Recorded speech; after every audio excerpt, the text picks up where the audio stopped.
The man known to history as Emperor Vespasian was born as Titus Flavius Vespasianus in the village of Falacrine to the northeast of the city of Rome in central Italy on the 17th of November in the year 9 AD.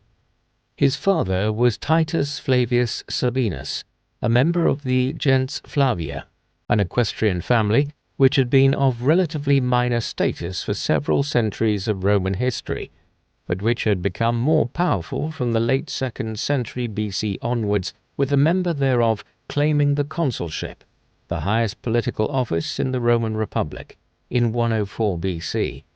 However, the family later suffered demotion within Roman society in the transition from the Republic to the Empire, largely because Vespasian's grandfather had fought on the wrong side of the civil war between Julius Caesar and Pompeius Magnus between 49 BC and 46 BC, and faced sanctions along with many other Pompeians in its aftermath. As a result, Vespasian's father functioned primarily as a tax collector in the province of Asia, in what is now western Turkey, and later as a moneylender amongst the Helvetii north of Italy in modern-day Switzerland. Hardly a distinguished career for the father of a future Roman emperor. However, Vespasian's mother was Vespasia Polla. She came from a more prominent equestrian family. Her father, for instance, was a prefect of the camp, the third most senior rank within a Roman legion, while her brother eventually became a Roman senator. Both Vespasia's family and the gens Flavia were equestrian families, the second highest class within Roman society, being equivalent to the gentry or knightly class in later times, but below the patrician class, the Roman aristocracy. As such, while Vespasian hailed from what might be termed an upper-middle-class family, his background certainly did not indicate that he would rise to the top of Roman society. Vespasian was educated at Cosa, a town in southwestern Tuscany overlooking the Tyrrhenian Sea. His tutoring was overseen primarily by his paternal grandmother Tertulla, whose estate was in the Tuscan countryside.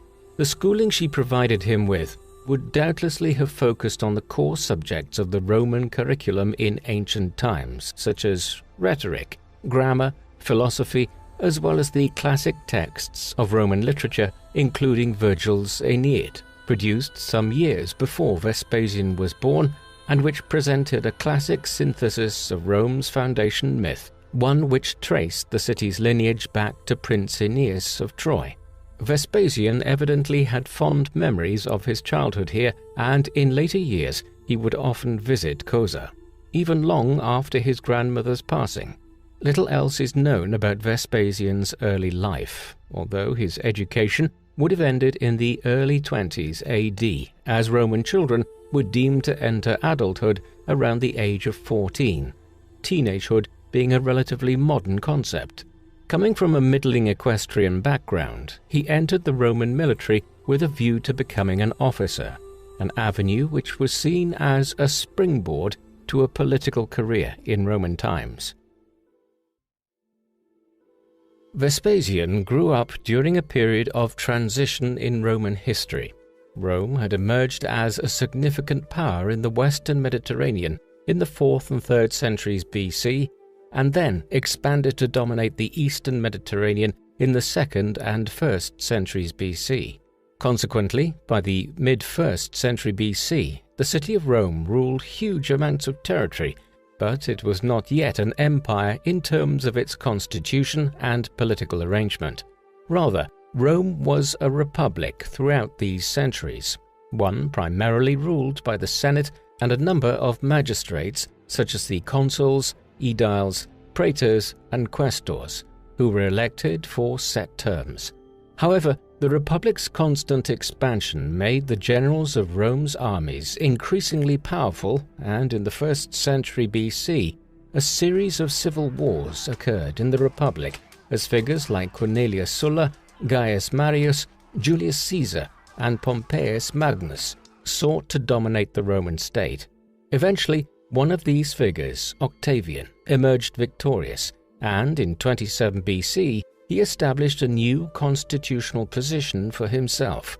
Renaming himself Caesar Augustus, he also adopted the title of Princeps, or First Citizen of Rome, though he is more usually known by one of his other titles, Imperator, meaning commander, from which the modern word emperor is derived. While these events had occurred decades before Vespasian was born, they are significant to his life story, for Vespasian's later ascent as Emperor of Rome himself was brought about owing to the fact that the ability of a Roman general to claim absolute power within the Roman state never disappeared, and the possibility that a Roman general might usurp the imperial title was made more plausible by the apparent problems with Caesar Augustus's successors. He died in August 14 AD, when Vespasian was just 4 years old. His immediate successor was his stepson Tiberius, who is generally viewed as a poor ruler who absented himself from Rome for many years and handed over far too much power to Sejanus, the prefect of the Praetorian Guard, the only military soldiers allowed in the Italian peninsula. Tiberius is even viewed as becoming tyrannical in the final years of his reign in the 30s AD, a problem which was compounded by his successor, Caligula, who became emperor in 37 AD, and is known, amongst other things, for his sadism, sexual deviancy, and planning to make his horse, Incitatus, a consul. While the historical accuracy of these depictions of Caesar Augustus's descendants, the Julio-Claudian dynasty as they are known by later Roman writers, is certainly open to question, the general view is that the failure of Augustus's heirs to live up to the standard of leadership he had shown weakened the dynasty's claim to power, and in doing so opened the window during Vespasian's lifetime to a fresh civil war and the ascent of a new dynasty. Vespasian and his sons would be the great beneficiaries of these developments. Vespasian's early career in the Roman military was one of gradual promotion through the ranks of the Roman war machine. He served in Thrace, in what is now Turkey and Bulgaria, as a tribune of the soldiers, a middling officer rank which placed him in charge of a few hundred men within a legion, each of which consisted of between 5,000 and 6,000 men, when all soldiers and auxiliary staff were taken into account. From there, he was promoted to the rank of questor in the province of Crete and Cyrenaica, the Roman name for Libya. As questor, he was in charge of the province's military garrisons, but Crete and Cyrenaica was a relatively poor province with a small garrison, most of which was stationed in desert forts in Cyrenaica to prevent Berber raiders attacking the Roman settlements along the Mediterranean coast. Though this was an inauspicious position, it qualified him to stand for election to become an aedile, and after several failed attempts, Vespasian obtained that office in 38 AD. This position placed him in charge of managing public buildings and events at Rome, and allowed him to cultivate greater contacts amongst the Roman patrician class and the central government in the late 30s AD. Therefore, he was able to gain election as a praetor in either 39 or 40 AD, the second senior-most magistracy in the Roman political world, junior only to the office of consul and the emperor himself. Vespasian was possibly serving as praetor when, in January 41 AD, the Praetorian Guard, with the connivance of many senators and court officials, murdered Caligula and placed his uncle Claudius on the throne. During these years of ascent, Vespasian also married and started a family. Sometime between 37 and 38 AD, when he was nearing his 30th year, he married Flavia Domitilla, the daughter of Flavius Liberalis, a questor's clerk from Ferentinum in Italy. She came from a very humble background, and the family may even have been descended from free slaves. As such, this was not a political marriage which Vespasian aimed to gain from socially and politically. They eventually had 3 children together. A son, Titus, was born in the last days of 39 AD. A daughter named Domitilla, for her mother, was born some years later, perhaps around 45 AD. though the exact date and even year is unclear, while a second son followed after a good many more years in October 51 AD. Vespasian was also involved during these years in a contubernium relationship with Antonia Caenis, a freed slave woman. Such contubernium relationships in Roman times were generally between slaves or else a free citizen and a slave, in this case a rising Roman magistrate and a recently freed slave. Crucially, Antonia Caenis was a secretary and aide to Antonia Minor, the mother of the new emperor Claudius. This facilitated Vespasian's rise even further under the new emperor. Vespasian was involved in the 40s AD in one of the most significant episodes of the reigns of Augustus's successors. The founder of the Julio-Claudian dynasty had left instructions for Tiberius that future emperors should try to consolidate the vast Roman Empire after 2 centuries of rampant expansion rather than trying to conquer new territory. Tiberius had followed that advice to a large extent, but Caligula had been preparing an invasion of Britain when he was killed, and Claudius determined to follow through with it.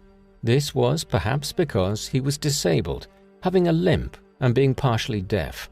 In an effort to prove his martial prowess in spite of his physical limitations, Claudius decided to continue with his nephew's proposed campaign and decided to invade Britain in the early 40s AD.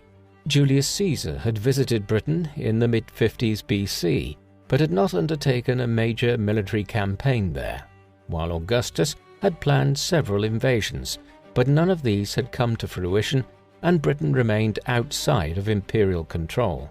Yet extensive trade was carried out with the people of these distant lands, and the Romans of the 1st century AD were well aware that there were extensive tin mines in the West Country, a valuable resource to the Romans if they could conquer southern England.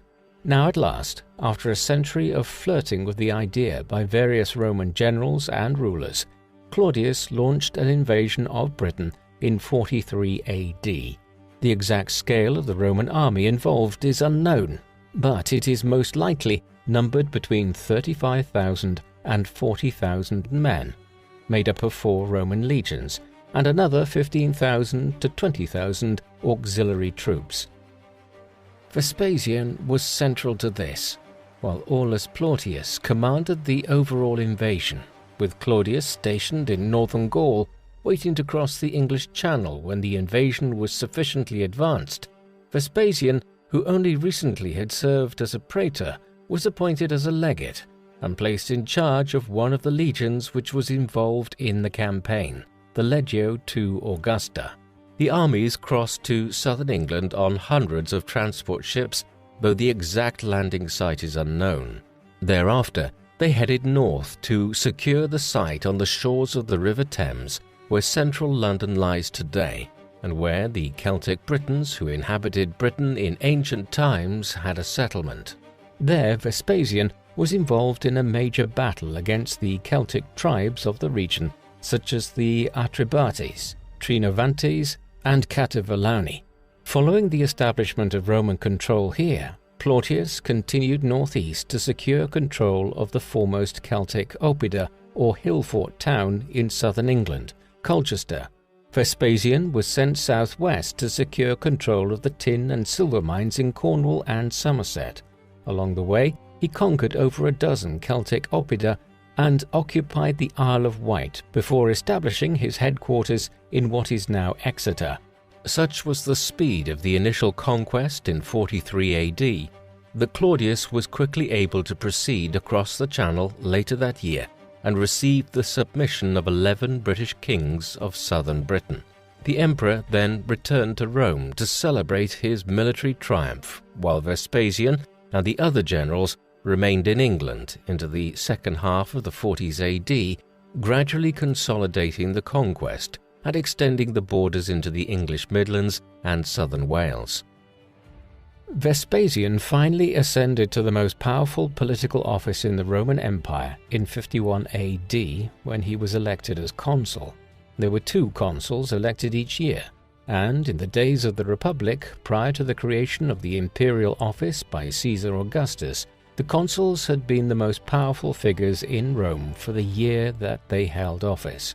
The office of consul was particularly prized because, after the consul served his term in office, he was usually appointed as governor of one of the Roman provinces. A governorship came with the ability to enrich oneself at the expense of the subjects there, though within reason. Some limited corruption was considered a prerequisite of office, but governors who were too avaricious could face prosecution back in Rome if they lined their pockets too extravagantly during their tenure of office. However, Vespasian did not enjoy this privilege of the consulship immediately following his year in office, for the simple reason that in the early 50s AD he fell out of favor with Claudius and in particular his wife Agrippina, who incidentally was also his niece and increasingly the power behind the throne in the latter years of Claudius's reign. When Claudius died in 54 AD, it was widely suspected that Agrippina had poisoned him. A son from an earlier marriage, Nero, became emperor. His reign would form the backdrop to Vespasian's own ascent as emperor. Vespasian had largely retired from public life following his consulship in 51 AD, owing to his falling out of favor with Claudius and Agrippina, and he remained out of public life for the remainder of the 50s AD. However, in 59 AD, Nero, who is depicted by the Roman historians of the early empire as growing tyrannical and unstable as his reign went on, is believed to have had his mother, Agrippina, killed owing to the influence of his soon-to-be wife, Poppaea. Vespasian's political rehabilitation ensued, and in 63 AD, he was finally granted the governorship of the province of Africa, approximating to modern-day Tunisia and parts of western Libya. His rule here seems to have been unpopular, and on one occasion, the denizens of the province pelted him with turnips. His biographer, Suetonius, who we will hear more about later, suggests that he failed to acquire the riches which he would have expected to while serving in Africa, and as a result, ended up selling mules when he returned to Italy, an occupation which earned him the title the muleteer, though Suetonius's account in this respect seems a little too colorful to be true. These years also saw changes in Vespasian's marital situation. His first wife, Domitilla, died at some stage in the second half of the 60s AD, following which his relationship with Antonia Caenis became more sustained. Despite Suetonius's claims that Vespasian had become a mule trader after returning from his time as governor of Africa in the autumn of 66 AD, Vespasian was selected to accompany Emperor Nero in a planned tour of Greece, an honor he would surely not have been granted had he not retained a certain status in Roman society. This was a dubious honor by 66 AD. If the Roman historians who wrote about his reign are to be believed, Nero had become increasingly unhinged by 66 AD. For instance, it was suggested that he had intentionally started the Great Fire of Rome, which burnt down a huge portion of the city in 64 AD, with the goal of clearing land to build himself a vast new palace. He had also become obsessed with Greek culture, games, and gladiatorial contests at the expense of governing effectively. The imperial tour of Greece commenced in the autumn of 66 AD, with the court largely residing at Corinth, the provincial capital. The most noteworthy event of the tour seems to have been Nero's participation in the Olympian Games, during which he unsurprisingly won every event. In the course of the tour, Vespasian appears to have offended the emperor by falling asleep during one of his musical performances and was briefly banished to outside of Corinth to atone for his sin. Vespasian's rise to power as Emperor of Rome would not have happened were it not for events that were occurring in the province of Roman Judea right around the time that Nero's tour of Greece commenced in 66 AD. Judea, which approximates with southern Israel and Palestine today, had variously been conquered by the Babylonians, Persians, and Macedonians between the 6th and 4th centuries BC.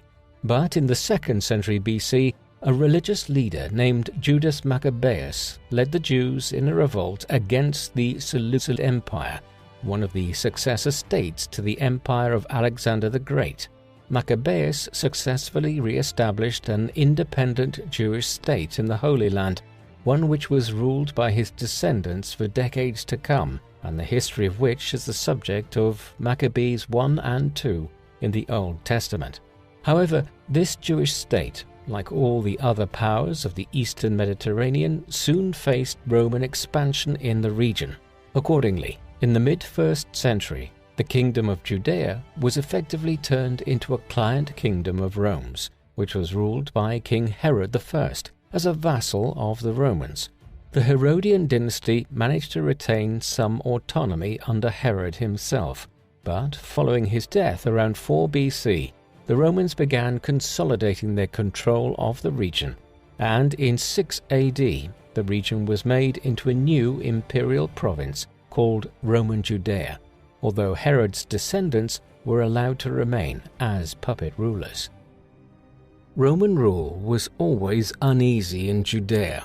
The Jews were monotheists who worshipped what they believed to be the one true God, an unusual scenario in the Roman world, where the Romans themselves and many of their subjects, such as the Greeks, Egyptians, Celts, and Germanic tribes, were all polytheists, with pantheons of scores of gods who might have held different names in different regions, but which were all broadly similar to each other.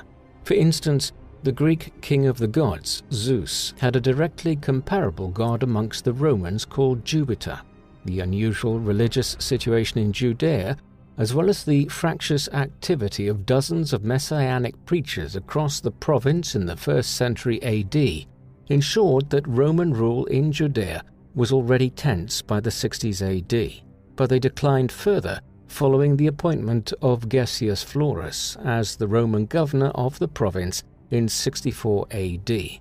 Florus severely agitated the situation by allowing sacrifices to the Roman and Greek gods to be carried out at the temple in Jerusalem, the most sacred place for the Jews, as well as synagogues across the province. He also increased taxation throughout the province and stripped a massive amount of gold and silver from the temple authorities. This led many senior members of the Jewish community in Jerusalem to protest to Florus, but his response was heavy-handed in the extreme, having some flogged and others crucified. These events precipitated the beginnings of a Jewish revolt in the city of Caesarea in 66 AD, one which quickly spread across the province and resulted in the swift capture of Jerusalem after an insurrection there. Vespasian was not immediately involved in the suppression of the Jewish revolt. Instead, the legate of the province of Syria to the north of Judea, Cestius Gallus, was dispatched southwards to suppress it. However, his efforts failed, and so Nero, who was in Greece, recalled Vespasian from his exile outside Corinth for having offended the emperor and his musical abilities to lead the suppression of the Jewish revolt. He was duly dispatched to Roman Syria with 2 Roman legions, the Legio X Fretensis and the Legio V Macedonica. He landed with these at Ptolemais, the ancient name for the city of Acre, in April 67 AD. There he was joined by forces sent by King Herod Agrippa II, the Roman puppet king of Judea, who had fled the province when Jerusalem fell to the rebels. Agrippa contributed several thousand loyalist Jewish troops to Vespasian's forces. Thus, with 2 Roman legions and thousands of auxiliary troops, Vespasian invaded Judea from the north in the early summer of 67 AD.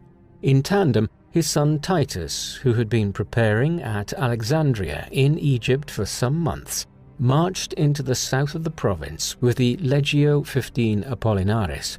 Between the 3 legions, the auxiliaries and their native allies, Vespasian and Titus commanded over 50,000 troops. The campaign quickly resulted in successes. Vespasian largely pacified the northern part of the province, Galilee that summer following the successful sieges of Jodfat and Tarichaea, while other major towns such as Tiberias and Sepphoris surrendered without a fight in the face of the advancing Roman army.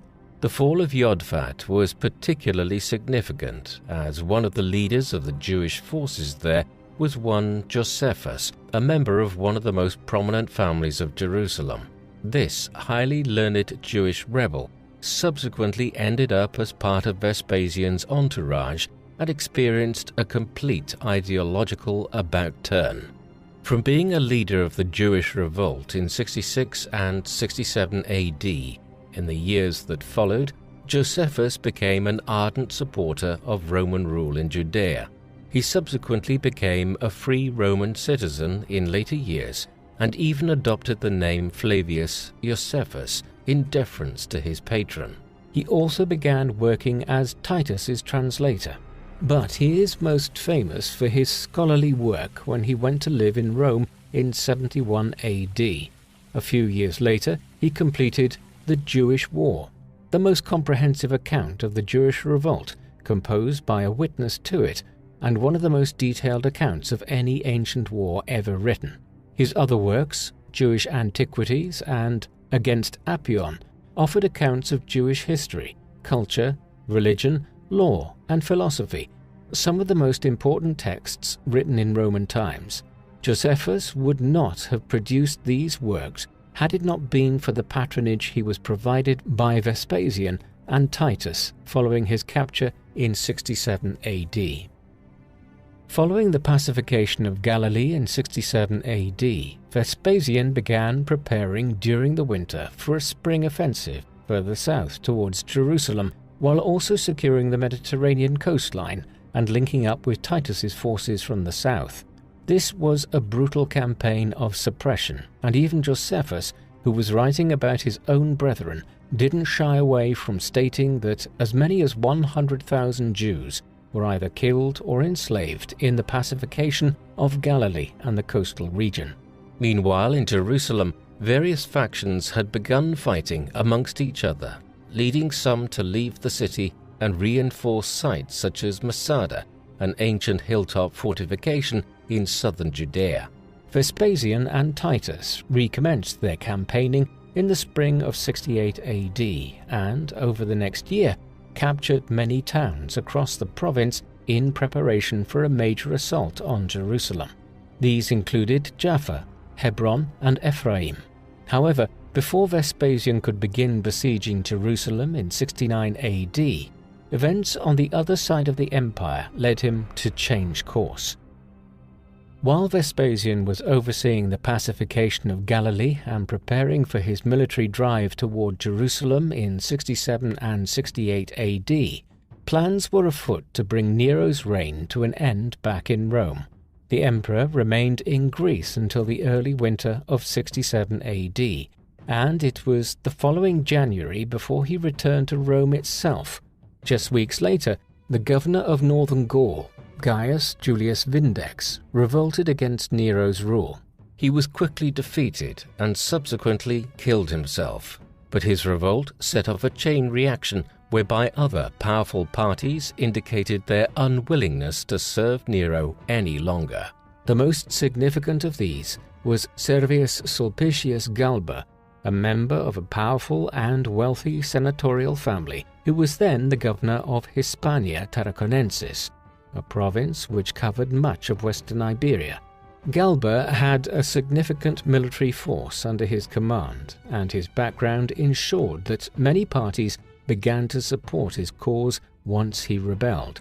Nero's cause became desperate when the head of the Praetorian Guard, the elite troops stationed in the environs of Rome, Gaius Nymphidius Sabinus, also indicated his support for Galba, following which the Senate proclaimed the Spanish governor as the new emperor. Realizing that his grip on power had collapsed, Nero killed himself the following day. Had Galba managed to restore order and consolidate his rule following Nero's demise, Vespasian would doubtlessly have remained in the eastern Mediterranean, pacifying Judea. But events did not end in June 68 AD. within days, many others were scheming to replace the new ruler of Rome. One of these was Vitellius, a general whom Galba had just appointed to command the legions on the northern border in Germania. Vitellius repaid him for his promotion by taking these legions and marching on Rome. But before he could get there, a former ally and close friend of Nero's, Marcus Otto, ascended as emperor in Rome after the Praetorian Guards murdered Galba in January 69 AD. He took the title Nero on the urging of the people of Rome, a development which casts into doubt the depiction of the original Nero as a maniacal tyrant. Why would Otho have tried to cast himself as a new Nero if the emperor from 54 AD to 68 AD had been so unpopular? Otto then gathered an army and headed north to confront Vitellius and his legions from Germania. At the Battle of Bedriacum near Cremona in northern Italy on the 14th of April 69 AD, Vitellius won an overwhelming victory. Otto killed himself 2 days later, and Vitellius proceeded to Rome as the third emperor to have reigned already in 69 AD. But there would be one more in what has become known as the Year of the Four Emperors.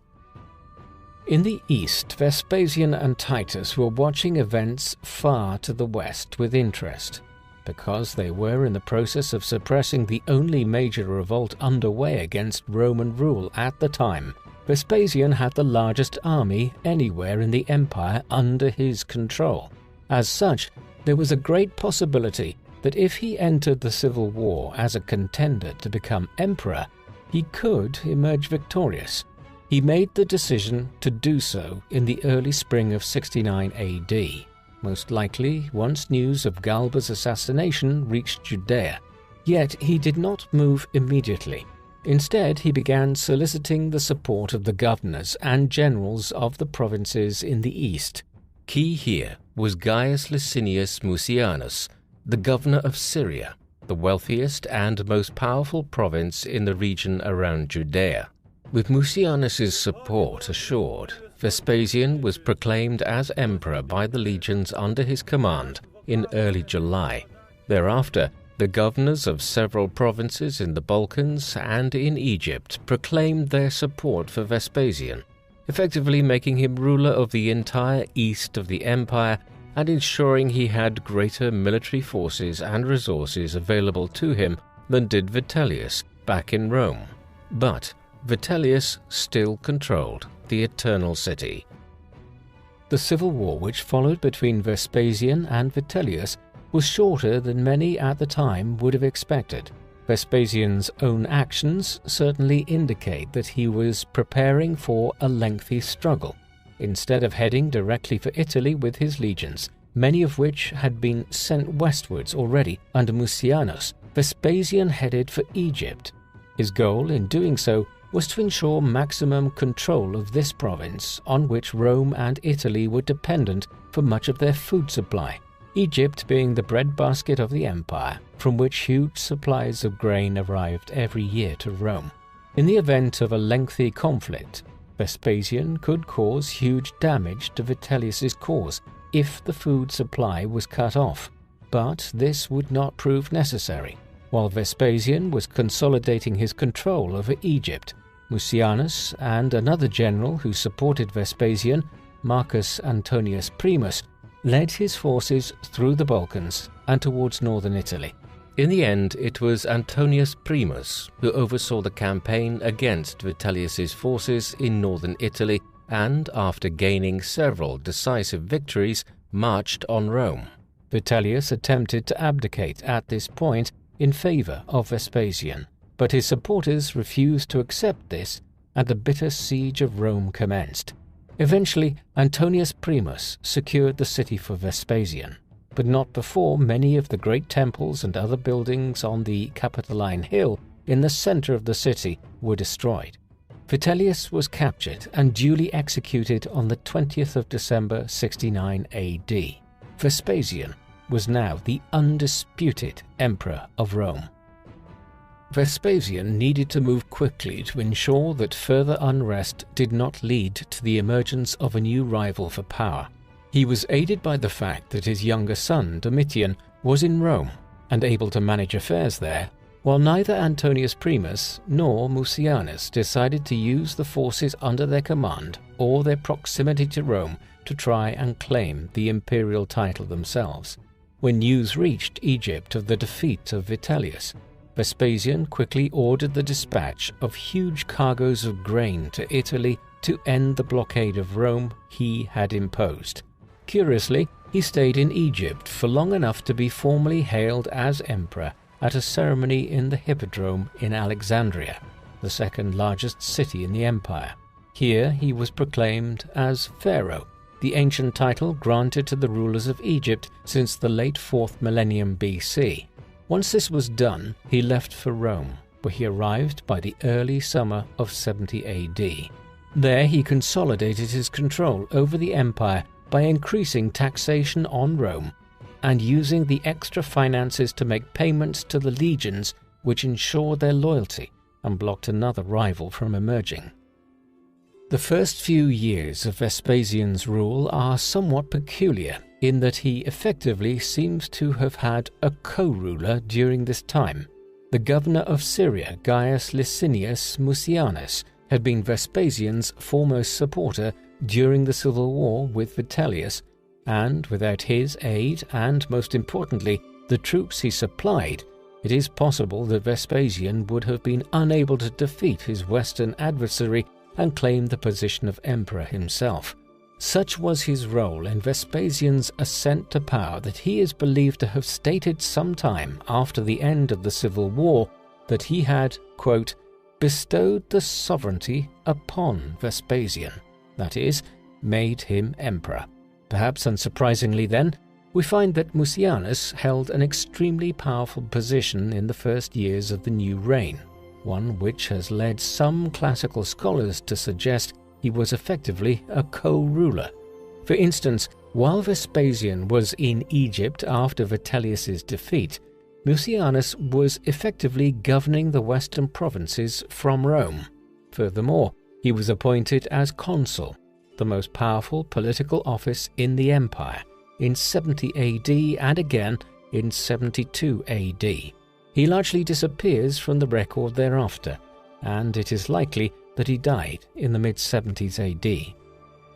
While Vespasian had been engaged in the latter stages of the civil war, the Jewish revolt had still been smouldering in Judea, while the victories he and Titus had in Galilee and Samaria in 67 and 68 AD, as well as the infighting between various Jewish factions in Jerusalem, had ensured that there was no momentum for the leaders of the revolt to try to retake any towns or cities in 69 AD.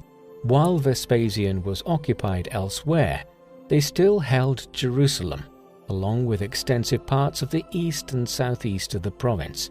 Until these were secured, the revolt was not over. For that reason, Vespasian had left Titus in command of a reduced military contingent in Judea when he himself left for Egypt, and Mucianus proceeded northwest with the bulk of their legions. Titus subsequently continued to regain control of other parts of the province, and by late 69 AD, only Jerusalem and a number of other isolated strongholds such as Masada remained in Jewish hands. Then, 3 days before Passover in 70 AD, his armies arrived to Jerusalem and laid siege to the city. This would continue for nearly 5 months, with the city crammed with people who had fled there in the wake of the Roman advance. The siege became an enormously bloody affair, with many dying of starvation before the Roman capture of the city led to massive casualties. Josephus presented the wildly exaggerated claim that over 1 million people died in the siege.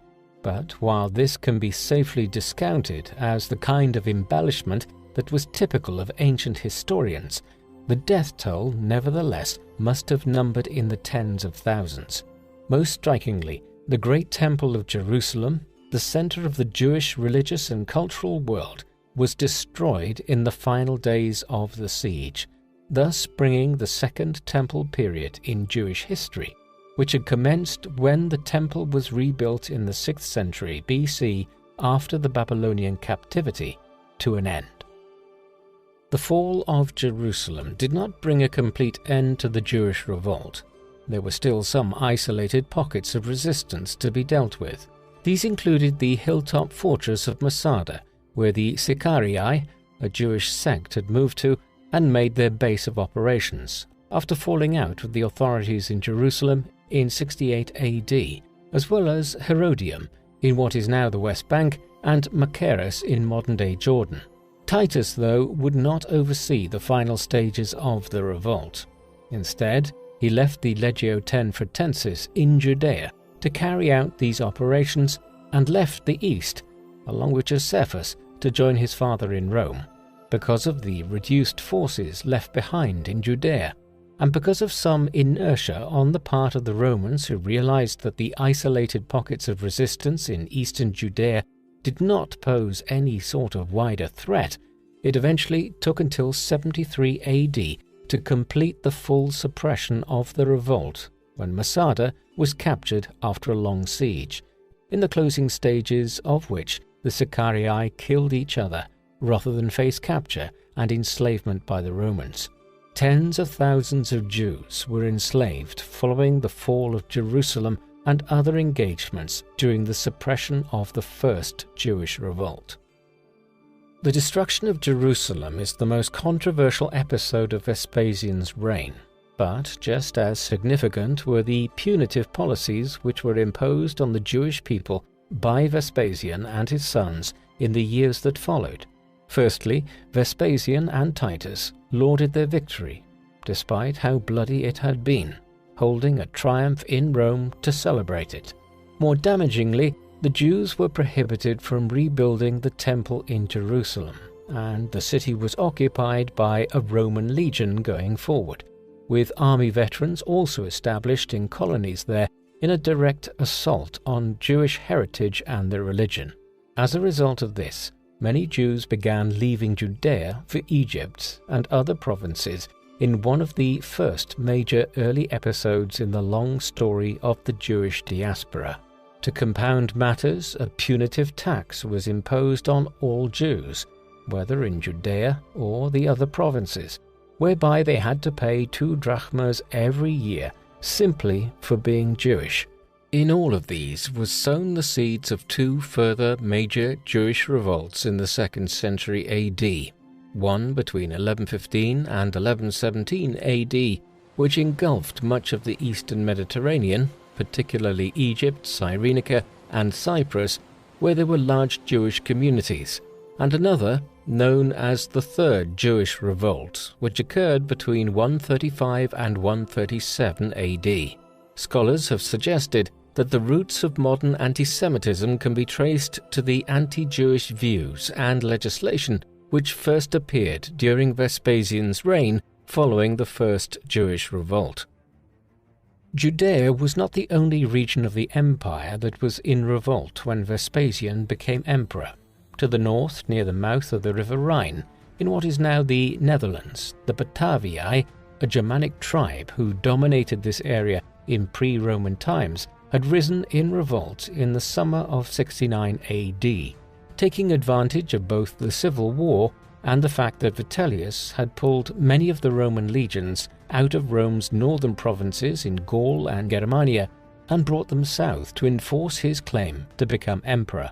A local Batavian leader, Gaius Julius Civilis, whose name clearly indicates that he had risen in Roman service and Romanized, led this revolt, inspired by the actions of the German warlord Arminius, who in 9 AD had led a revolt in eastern Germany which destroyed 3 Roman legions and pushed the Romans back west over the Rhine. But the Batavian revolt was nowhere near as successful, as the civil war ended before it could gather momentum and the Batavii failed to acquire allies amongst other tribes. Thus, while Civilis did manage to defeat and nearly destroy 2 Roman legions in battle in 69 AD, Vespasian quickly sent an army of 8 legions north, under his son-in-law Quintus Petilius Cerealis. With this massive force, which outnumbered the entire Batavian population, Civilis crushed the revolt, and a legion was stationed permanently at Noviomagus thereafter, the site of the modern-day city of Nijmegen. There are a number of difficulties in evaluating Vespasian's rule. There are multiple detailed histories written by Roman historians who lived during his reign. The primary ones are the histories of Tacitus, a Roman senator of the late 1st century AD, and Suetonius, the author of the Lives of the Caesars, who grew up in the 70s AD and later became an imperial archivist and secretary in the early 2nd century AD. Tacitus's histories covers the period from the Civil War of 68 to 69 AD, down to the end of the Flavian Dynasty, which Vespasian founded in 96 AD. Suetonius's Lives presents biographies of all the Caesars, from Julius Caesar and Octavian down to the end of the Flavian Dynasty as well. In both instances, they were eager to present Vespasian as a model emperor who had restored order to the empire after the civil war and years of alleged tyranny under Tiberius, Caligula, and Nero. Yet they were clearly biased. Tacitus belonged to an old Roman noble family that had fallen on hard times under the Julio-Claudian emperors, but which was restored to prominence during Vespasian's reign. Moreover, his father-in-law had been appointed as governor of Britain by Vespasian, and he had clear reasons for presenting the first Flavian emperor in as positive a light as possible. Similarly, Suetonius's methodology was to present the Julio-Claudian emperors who followed Augustus as tyrants, and to present the idea of a non-hereditary imperial office in the best light possible. Given that his employers in the early 2nd century AD, the emperors Trajan and Hadrian, had both been selected by their predecessors to succeed them, not on the basis of family ties, but purely their merit as individuals. These biases aside, Tacitus and Suetonius, along with Josephus, are still the most important sources we have for Vespasian's time as emperor. Suetonius is a particularly useful source for his reflections on the personality and character of the emperors whose lives he studied. Vespasian, as he depicts him, was a ruler who never forgot his humble roots, remaining amiable and down-to-earth throughout his reign and avoiding the excessive behavior which had apparently characterized the reigns of Tiberius, Caligula, and Nero, each of whom had grown up as part of the imperial family. He was charitable, and this extended in particular to providing financial aid to old impoverished Roman families from the patrician and equestrian classes. This latter trait may have been why he was so favorably depicted by Tacitus, Suetonius, and others, who were members of or had connections to the senatorial and political classes in Rome. Moreover, unlike his predecessors, Vespasian is understood not to have developed the predilection for having people killed for upsetting him over rather trivial matters. One area, though, where he was repressive was in his intolerance towards philosophers, especially those who questioned the wisdom of imperial rule and the hierarchical structure of society. In line with this, he revived certain laws which punished talk of restoring the Republic. The impression overall is of a stable, conservative ruler. While many aspects of Vespasian's reign are obscure or quickly passed over by the main accounts of Tacitus, Suetonius, or the later Greco-Roman historian Cassius Dio, it is clear that he did engage in concerted efforts to promote his reign through propaganda of various kinds. As we will see, much of this focused on his building program, but other measures were also taken. For instance, Vespasian manipulated the Roman coinage to present himself as the unchallenged new emperor. More coins, on average, for the length of his reign were issued bearing Vespasian's profile than were for emperors such as Tiberius, Claudius, and Nero, while there was also a concerted effort to remove the coins which had been issued by Otto and Vitellius with their profiles from circulation, given that for many Roman subjects in the wayward provinces of the empire, coins were the most direct engagement they would ever have with a distant emperor. This was a significant move. This practice was followed by his sons in the subsequent reigns. Vespasian also publicized certain divine omens which were presented as evidence of divine favor towards him becoming emperor.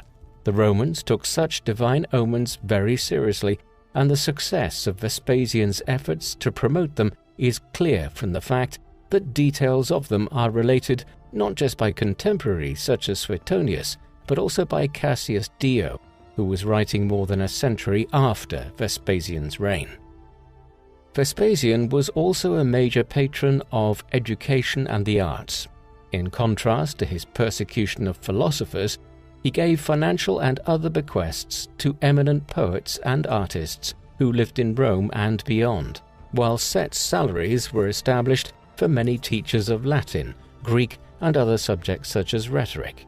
His motives in doing so were most likely to foster the growth of a professional bureaucracy, which would begin to administer the Roman provinces and the central government in Rome itself in a more efficient manner, with tens of thousands of officials needed empire-wide to run the provincial administrations, collect taxes, uphold Roman law, and manage the military from an administrative perspective. A number of the ancient world's most substantial scholars also worked during Vespasian's reign, and the emperor patronized them. Quintilian, a brilliant Spanish rhetorician, whose abilities in ancient times were deemed to be second only to those of Cicero, established a school of rhetoric in Rome in the late 60s AD, which flourished during Vespasian's rule. The emperor was clearly a supporter of Quintilian, who was made consul in the 70s AD. Tacitus possibly spent time here, as well as Pliny the Elder, who in the 70s AD was compiling his famous Natural History, one of the foremost encyclopedias of knowledge compiled in Roman times. Pliny was also made a procurator by the emperor as early as 70 AD. A major aspect of Vespasian's reign was the manner in which he expanded Roman rule in Britain, where 30 years earlier he had been central to the first establishment of Roman rule in the south of the island. This had been expanded northwards into the Midlands and southern Wales in the intervening period, but Vespasian desired to go further. In 77 AD, he appointed Gnaeus Julius Agricola as governor of Britain and charged him with expanding into northern Wales and even further northwards in Britain itself. There is an unusually large amount of information on this campaign because Tacitus composed an historical biography of Agricola, who was his father-in-law. In 78 AD, the new governor initiated a new campaign against the Ordovices, the tribe which dominated the bulk of northern Wales and the island of Anglesey. The Ordovices had been campaigned against in previous years, but had remained only partially subdued. By the end of the year, Agricola had largely completed the conquest of Wales, bringing forces into their island stronghold of Anglesey and forcing the tribe to accept peace terms. He subsequently headed northeast, campaigning with his legions into the Scottish lowlands. Hence, although he would not live to see it, Vespasian's directives to Agricola set in motion events which saw the Roman Empire extended into northern England and southern Scotland for the first time. Back in Rome, the emperor was becoming known for an altogether more peculiar policy. In ancient times, and indeed until as recently as the 16th and 17th centuries in some parts of Europe, urine was used for numerous industrial processes, including dyeing clothes, tanning, wool production, and as detergent to wash clothes, as the ammonia in it removes stains. Consequently, as disgusting as it might seem to the modern mind, urine from the public bathrooms across the city of Rome was collected and sold to various people involved in clothes washing and manufacturing. Nero appears to have been the first to introduce a tax on urine, which those who used it for these purposes had to pay. but according to both Suetonius and Cassius Dio, it was more systematically imposed by Vespasian. Alternatively, the urine tax might be misunderstood, and it may have been a simple tax on using the public bathrooms which were built across the city. In any event, Vespasian became so famous for introducing this urine tax that when the municipal governments of cities like Paris and Rome first began introducing public bathrooms in their cities in the 19th century, they were called Vespasienne and Vespasiano. Urine taxes aside, Vespasian's greatest contribution to the civic life of the city of Rome was the building program that he oversaw. A vast proportion of the city had been destroyed during the Great Fire of 64 AD, and it still had not been redeveloped by the time Vespasian came to the throne, if the sources are to be believed, because Nero had planned on taking over a vast part of the city centre and building his new palace across it. His downfall and the civil war further stalled any plans to rebuild the city, and so it fell to Vespasian to oversee this work in the 70s AD. Suetonius credits him with the restoration of the city by allowing anyone who had been left homeless in 64 AD and who had subsequently left the city to return and build on any vacant lots in a move which seems utopian when contrasted with modern bureaucratic inertia when attempting to build anything. Vespasian also began the redevelopment of the Capitoline Hill, one of the 7 hills on which Rome was built. Here he erected a temple of peace alongside the Forum. More significantly, he rebuilt the temple of Jupiter Optimus Maximus, which had suffered damage in both the Great Fire and during the Civil War, and was reputedly the oldest major temple in the city, built hundreds of years earlier. This is where the triumphal parades of Roman generals and emperors ended, and was an iconic site in the city's history.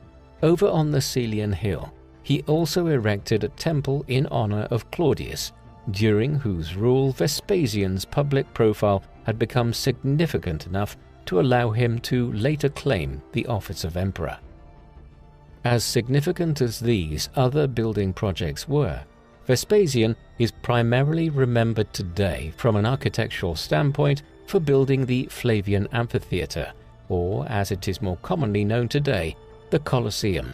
There had been gladiatorial games and other spectacles held in Rome for centuries by the time of Vespasian's rule, but these had no fixed home, with different amphitheatres, often built of wood, being used over the decades.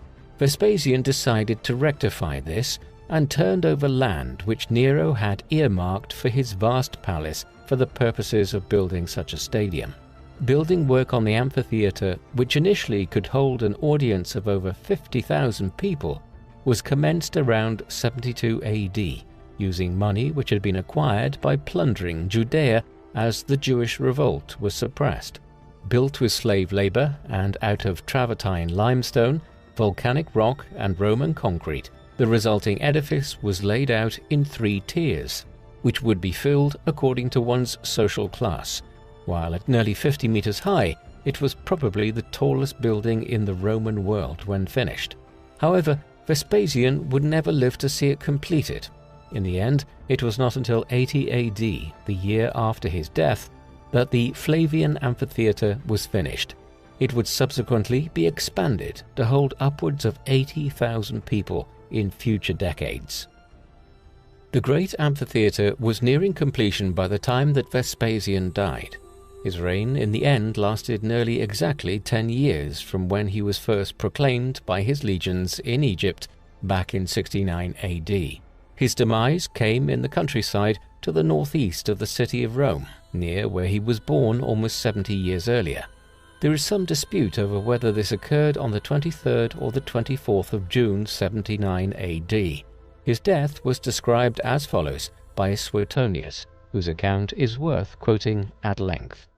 During his 9th consulship, he suffered a slight illness when in Campania, and having at once returned to the city, he set off for Cutili and the countryside of Reata, where he used to spend every summer.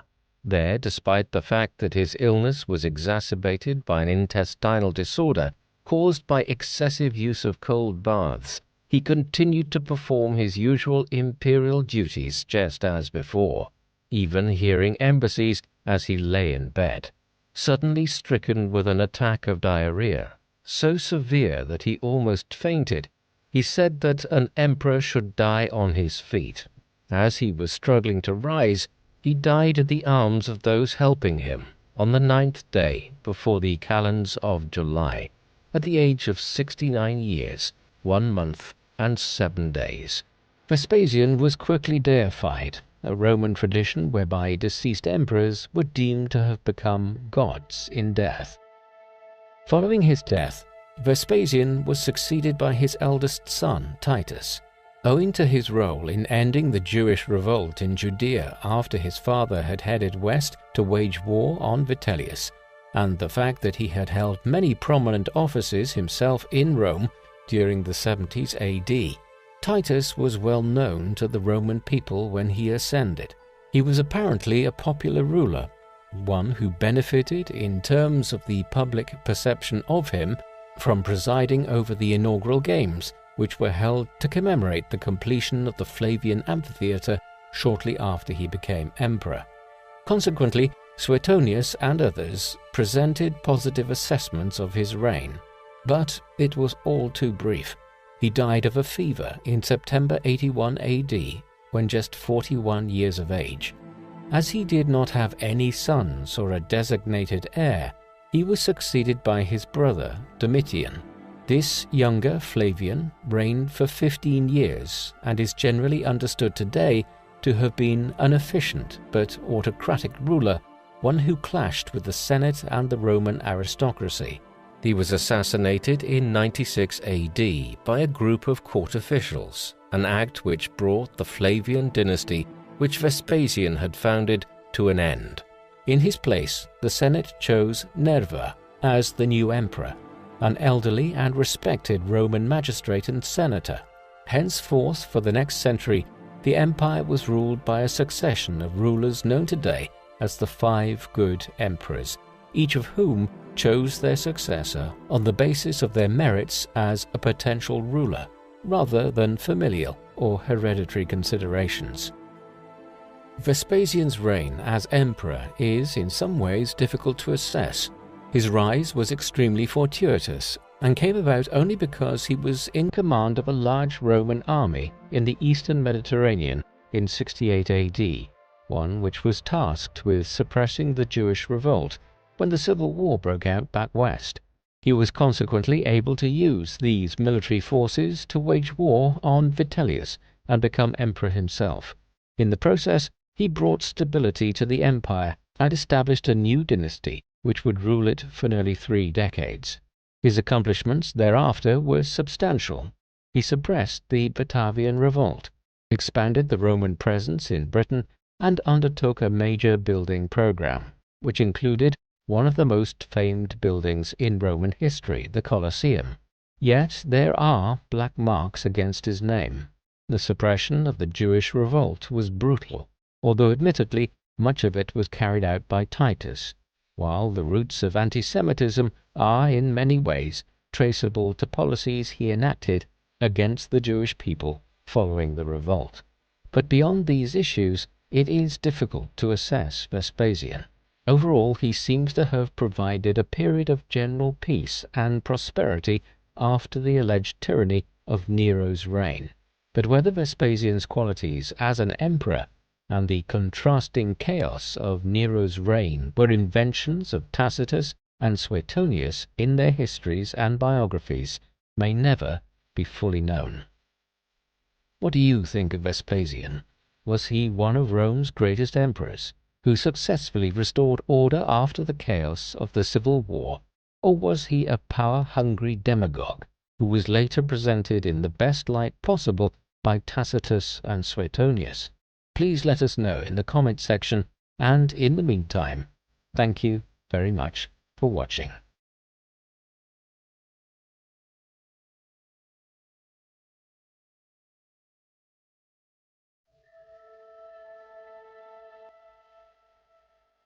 The man known to history as Titus Flavius Vespasianus was born in late December 39 AD in the area of the Campus Martius in Rome. His father was Vespasian, the eighth successor to Caesar Augustus as emperor of the Roman Empire and the founder of the Flavian Dynasty, one of Rome's more successful yet relatively short-lived ruling dynasties. He came from an undistinguished equestrian family, equestrian referring to the class of Roman society that ranked below senatorial in the Roman social hierarchy. Vespasian was born around 9 AD and entered a Roman world that was relatively settled and stable, having undergone a century of bloody upheaval during the fall of the Republic, ending in the establishment of the Principate under Caesar Augustus and the transition of Roman government from a republican city-state into an autocratic administrative government, responsible for the governance of a vast empire. Titus's mother was Domitilla the Elder, who came from a relatively humble family, the daughter of a quaestor's clerk from Ferentium. She married Titus's father, Vespasian, in around 37 AD, though she would die before her husband's ascendancy to the imperial throne.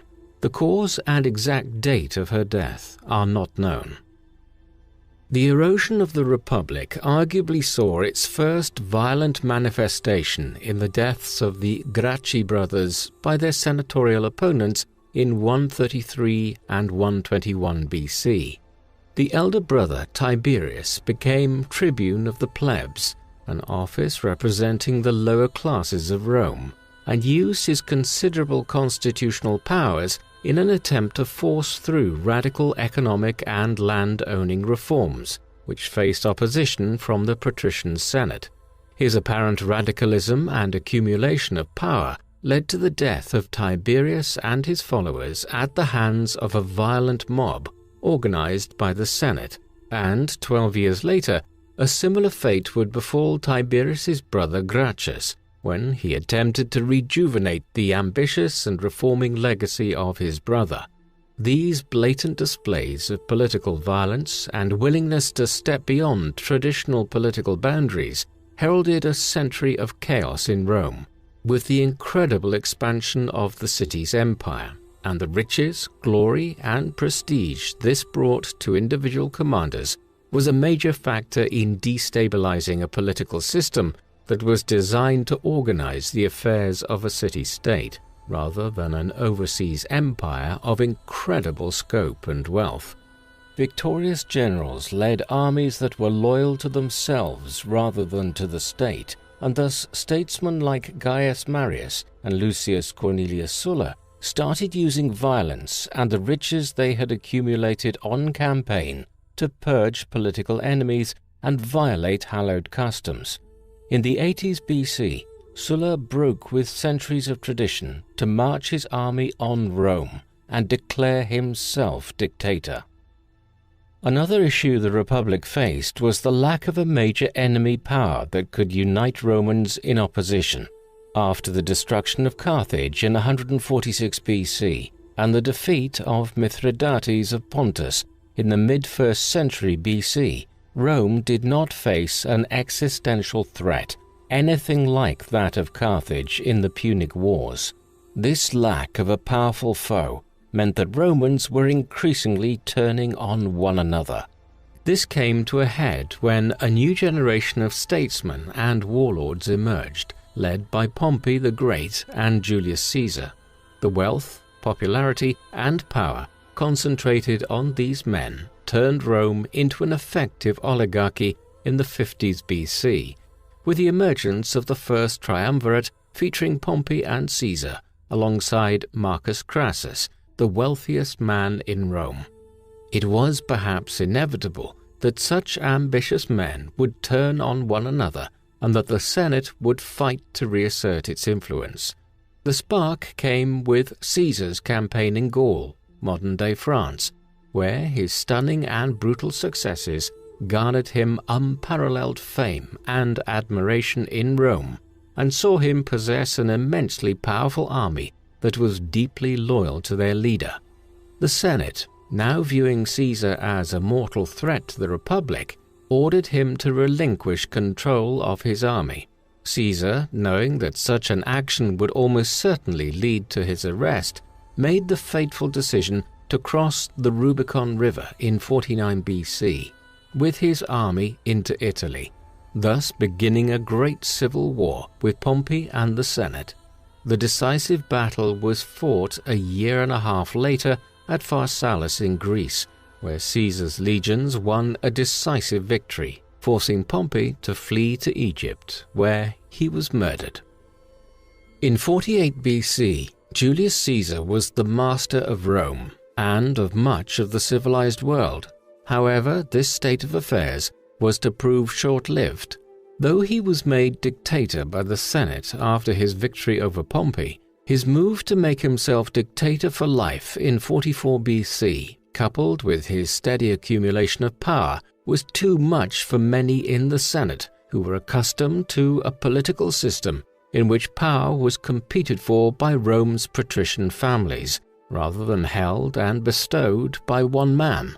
These tensions came to a head on the Ides of March in 44 BC, when a conspiracy led by the senators Brutus and Cassius, but involving dozens of senatorial co-conspirators, murdered Caesar at a meeting of the Senate, days before he was due to depart Rome to lead a campaign against the Parthian Empire. Rome was again plunged into civil conflict, which would last on and off for over a decade, until finally Caesar's adopted son and heir Octavian stood alone at the summit of the Roman world, with total control over the army and state, and was given the name Augustus, meaning revered one, by the Senate.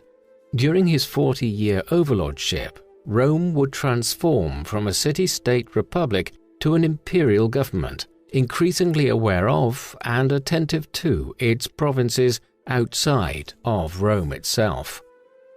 Though the decades of Augustus's dominance over the Roman world solidified one-man rule at the top of the political system, the demise of the Republic opened up many opportunities for equestrian families like Vespasian's that were not available under the strict oligarchy of the Republic, especially families from provincial Italy and the regions outside of Rome. Under the emperors, a vast bureaucracy for governing all the provinces of the empire developed, and it became open to aspiring families from throughout the empire in a way that prominent political positions had not been open when a few patrician families dominated the Republic. Thus, although Vespasian's father was a humble money lender and tax collector, his ambitious sons were determined to climb the cursus honorum, the Roman ladder of political hierarchy. Indeed, it was Vespasian's elder brother Sabinus who appeared destined for greatness from an early age, with Vespasian largely following in the latter's footsteps. Nevertheless, after military service in Thrace, Vespasian was made a quaestor in 35 AD, entering into Roman magisterial service. As he climbed the Roman political ladder, Vespasian was able to gain favor with the short-tempered, unpredictable Emperor Gaius, better known by his nickname Caligula, who held power between 37 and 41 AD. Exploiting the vanity of the young emperor, Vespasian used his public office to glorify the emperor's victories and harshly punish those who conspired against him. Substantial advancement for the Flavians came, however, under the rule of Caligula's successor, Claudius. In the early 40s AD, Vespasian received command of Legio II Augusta, then based in the province of Germania. However, in 43 AD, this legion was ordered to become part of the invasion of the island of Britain. Roman influence had been strong over Britain ever since Caesar's first expedition there in the 50s BC. However, Claudius now aimed for complete conquest of the island and its annexation into the empire. Under the overall command of Aulus Plautius, Vespasian led his force along the southern part of the island from east to west, ending in Exeter. Later Flavian writers lightly exaggerated Vespasian's exploits, claiming that he won 30 pitched battles. It is more likely that Vespasian enhanced his reputation through a good performance as a competent military commander, and he was rewarded by Emperor Claudius for his performance in the invasion. After this, both Vespasian and his brother became consul, the highest political office on the cursus honorum, Vespasian gaining the honor in 51 AD. As was traditional, Vespasian was able to administer a foreign province following his consulship, and in 63 AD he became proconsul of Africa, where he demonstrated his rigorous administrative and financial skills. At this time, Vespasian's eldest son, Titus, was around 24 years old. What little we know of Titus's early life is provided by the Roman historian Suetonius, who tells of Titus being raised at the imperial court and becoming very close with Claudius's son Britannicus. It was due to his father's outstanding performance in the invasion of Britain that Titus was able to be educated at the court of the emperor. Britannicus was later assassinated by the Emperor Nero, and it is said, albeit this is difficult to confirm, that a young Titus was sitting alongside his friend when he drank the poison that would kill him. Certainly, Britannicus's death would have a large impact on the young Titus, and he would later work to cultivate his memory. Suetonius states that in around 57 AD, Titus served as a military tribune in Germany and Britain.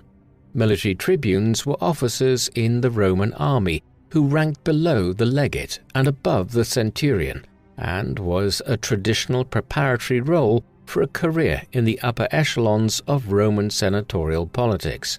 Following this stint in the army, where he gained praise and acclaim, Titus entered the legal profession and married his first wife in around 63 AD, Aracina Tertulla, the daughter of a former prefect of the Praetorian Guard, the elite unit of the Roman army that served as personal bodyguards of the emperor. The couple had a daughter named Julia.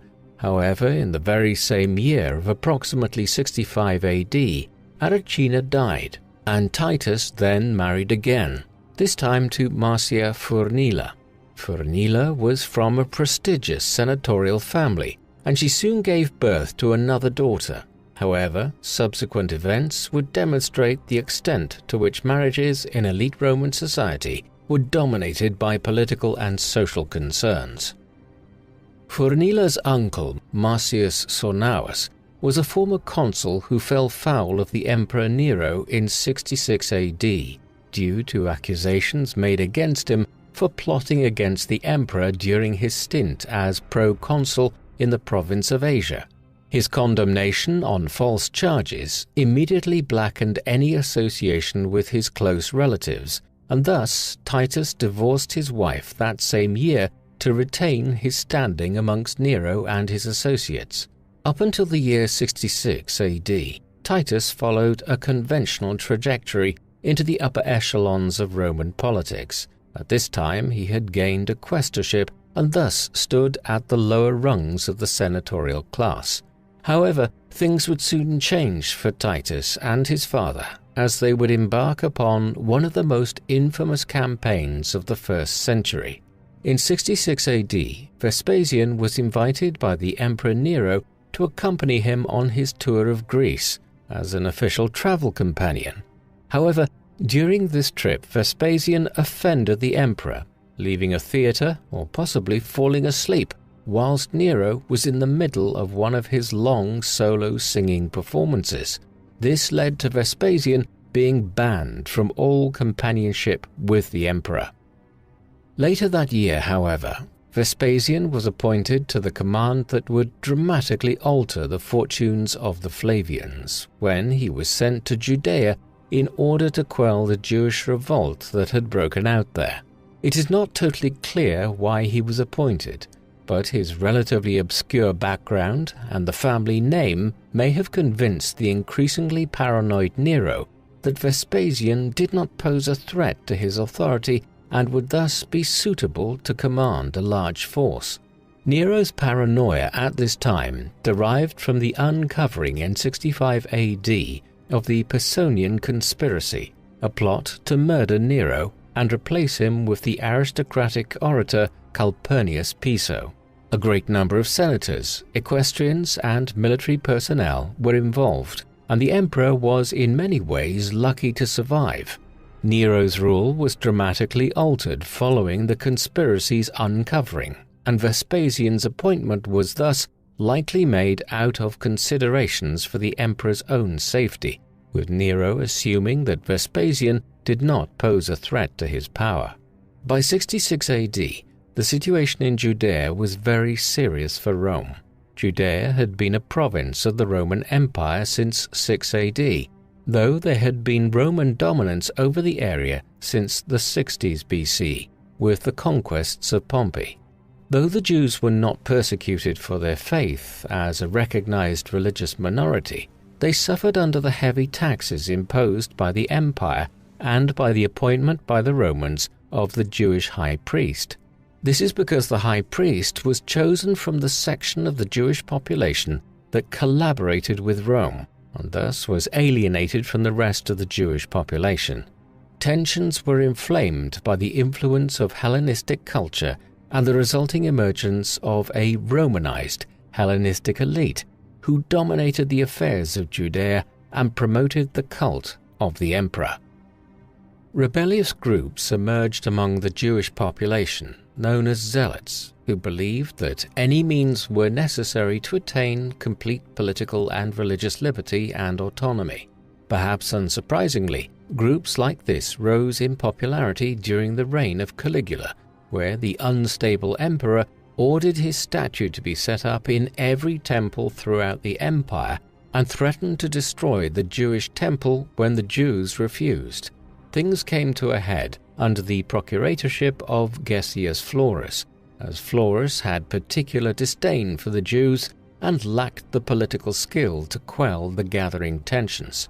In 66 AD, a revolt broke out in the town of Caesarea in Judea, as a gang of zealots attacked the Greeks living in the town after a Greek mob had profaned the local synagogue. Florus chose this moment to initiate a forceful gathering of taxation in Jerusalem, and as part of this, he plundered vast quantities of silver from the sacred Jewish temple. This infuriated the Jewish population. However, unrest was brutally quashed by Florus, who executed several city leaders. This only turned the unrest militant, however, and armed rebels destroyed the local Roman garrison and embarked on the destruction of Roman people and symbols throughout Judea. Rebel mobs also fought with Jews who were opposed to rebellion until the zealot factions won out and determined to cleanse Judea of Roman influence. Rome soon responded with the proconsul of Syria, Cestius Gallus, marching south with around 30,000 troops to put down the revolt. Gallus attempted to capture Jerusalem, but was repulsed after a siege and forced to retreat. His troops were then ambushed by Jewish rebels at Beth Horon and took heavy losses, including the humiliating loss of an eagle standard. Gallus died soon afterwards, possibly killing himself. This stunning victory galvanized the Jewish rebels and pushed aside moderates, hardening their desire for complete Judean independence from Rome. With Judea spiraling out of control and Romans determined to take vengeance for Gallus's defeat, Vespasian was appointed to put down the rebellion in late 66 or early 67 AD, and he set off immediately with Legio V and Legio X. Vespasian made Titus, now 27 years old, legate of his third legion, Legio XV Apollinaris, then stationed in Egypt, whilst Vespasian made his way to Judea by land from Greece, going through modern-day Turkey. Titus travelled across the Mediterranean and took command of his legion in Egypt before moving north. The Romans had around 60,000 soldiers in total, and Vespasian and Titus began the campaign in Galilee, in the north of Judea, and one of the most radicalized regions in the area. The campaign was brutal, with entire villages and towns being destroyed by the Romans. Titus himself was able to lead the final onslaught against numerous towns in the north, although at Giscala, the last remaining rebellious town in Galilee, Titus fell for a ruse on the part of the rebel leader, which allowed a large group of the most dedicated rebels to escape to Jerusalem. Though unquestionably brave as a commander, Titus had not yet developed the careful and considered military approach that was definitive of his father. It is estimated that in 67 AD, as many as 100,000 were killed or enslaved in the pacification of Galilee. Meanwhile, Galilean refugees had fled to Jerusalem, and the Jewish resistance was now concentrated in this great city. As the Romans entered winter quarters, early 68 AD saw a Judean civil war erupt in Jerusalem between rival Jewish factions, with the radicals attacking moderate leaders and eventually solidifying their hold over Jerusalem. Vespasian and Titus were content to sit back and allow their enemies to destroy themselves. As the campaign season of 69 AD opened, Vespasian led his forces towards Jerusalem, capturing towns that anchored the city's supply route and tightening the noose around the city, destroying any rebellious towns as he went. Throughout 68 AD, Titus was in the province of Syria, seeking to sort issues of jurisdiction between Vespasian and the new governor of the Roman province, which lay to the north of Judea. Titus's deft political skills ensured that he won over the governor Licinius Mucianus, who would come to be an important ally to Vespasian in the year that lay ahead. The importance of the coming year was soon evident as news reached Judea that Nero was dead, with Servius Sulpicius Galba declared as emperor by the Senate.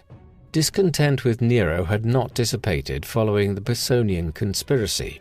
Indeed, it had only increased as the emperor became ever more tyrannical and cruel in the following years. Rebellions grew, especially in Gaul and in Hispania, under the governorship of Galba, and this increasing pressure led to the head of the Praetorian Guard abandoning Nero and declaring for Galba, and the rest of the emperor's guards then followed suit. Fleeing the city, Nero learned that he had been declared a public enemy by the Senate, and on the 9th of June he either took his own life or ordered his personal assistant to kill him. Tacitus wrote that Nero's death was celebrated by the Roman upper classes, but was somewhat lamented by the lower classes, who had often gained from the emperor's excesses. Nero was the final member of the Julio-Claudian dynasty who had monopolized imperial power since the time of Augustus. His death was dangerous for the empire, as the primacy of the Julio-Claudian bloodline had always limited the number of candidates who could claim the imperial purple. Now, however, that the dynasty had died with Nero, ultimate power could be competed for by a greater number of candidates, all of whom could command great armies. In Judea, Vespasian was unnerved by reports that Galba, who had been declared as emperor by the Senate, was executing opponents and Nero loyalists, and thus sent Titus to pay formal respects to the new emperor and to win his favor. Titus had reached Corinth in Greece in January 69 AD, when he heard news of Galba's murder on the 15th of that month. Galba was a straight-laced disciplinarian, and his failure to sufficiently reward legions, who had rebelled against Nero and the Praetorian Guard, soon made him unpopular. Suffering from gout, the aging emperor was killed by the Praetorians. The Guard had been won over by Marcus Salvius Otho. Otto had joined the rebellion against Nero under Galba and had hoped to be named his successor. When Galba chose somebody else to adopt, Otto organized a conspiracy amongst the Praetorian Guard and rose to power. Thus, 69 AD was the so-called Year of the Four Emperors, and it would see the Flavian dynasty establish itself as the successors to the Julio-Claudians as rulers of the Roman world, and would enable Titus to rise from the upper echelons of Roman politics to master of the greatest empire of the age. Otto was the second emperor to take power in this year, and he was immediately challenged, as prior to Galba's death, the legions of Germany had rallied behind the provincial governor Aulus Vitellius as their candidate for emperor, and were marching on Italy even as Otto established himself as emperor in Rome. Considering his and his father's situation in Greece, Titus feared becoming a hostage in the hands of one of the rival emperors, and so decided to turn back to the east. The Roman historian Tacitus presents Titus as contemplating at this point the potential for a Flavian attempt to take power, and it is possible that this played into Titus's decision not to pay homage to any of the rival emperors in the west, and instead help his father consolidate his power in the east. The difficulty of this decision is emphasized by the fact that he returned to Judea via Cyprus, where he consulted with the oracle of the Paphian Venus, who apparently favored Titus's decision, and he thus sped to the eastern shore of the Mediterranean. Vespasian remained a novus homo, or new man, in amongst the Roman political class, and was far from being one of the wealthiest or most prestigious men in Rome. Indeed, Vespasian himself was not a particularly ambitious man by Roman standards, and as emperor was well known for his indifference to the glory of the imperial office. Thus, his decision to make an attempt for the imperial purple was not an easy one to make. At first, Vespasian was happy to sit back as Vitellius and Otto fought one another in northern Italy.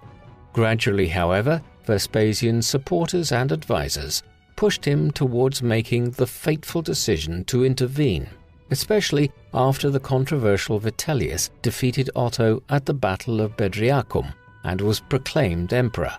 Mucianus was particularly insistent, and as the momentum for a Flavian intervention grew amongst the Romans in the east, the legions in Alexandria proclaimed an oath of loyalty to Vespasian and declared him Caesar, followed by the legions in Judea and then Mucianus's Syrian legions.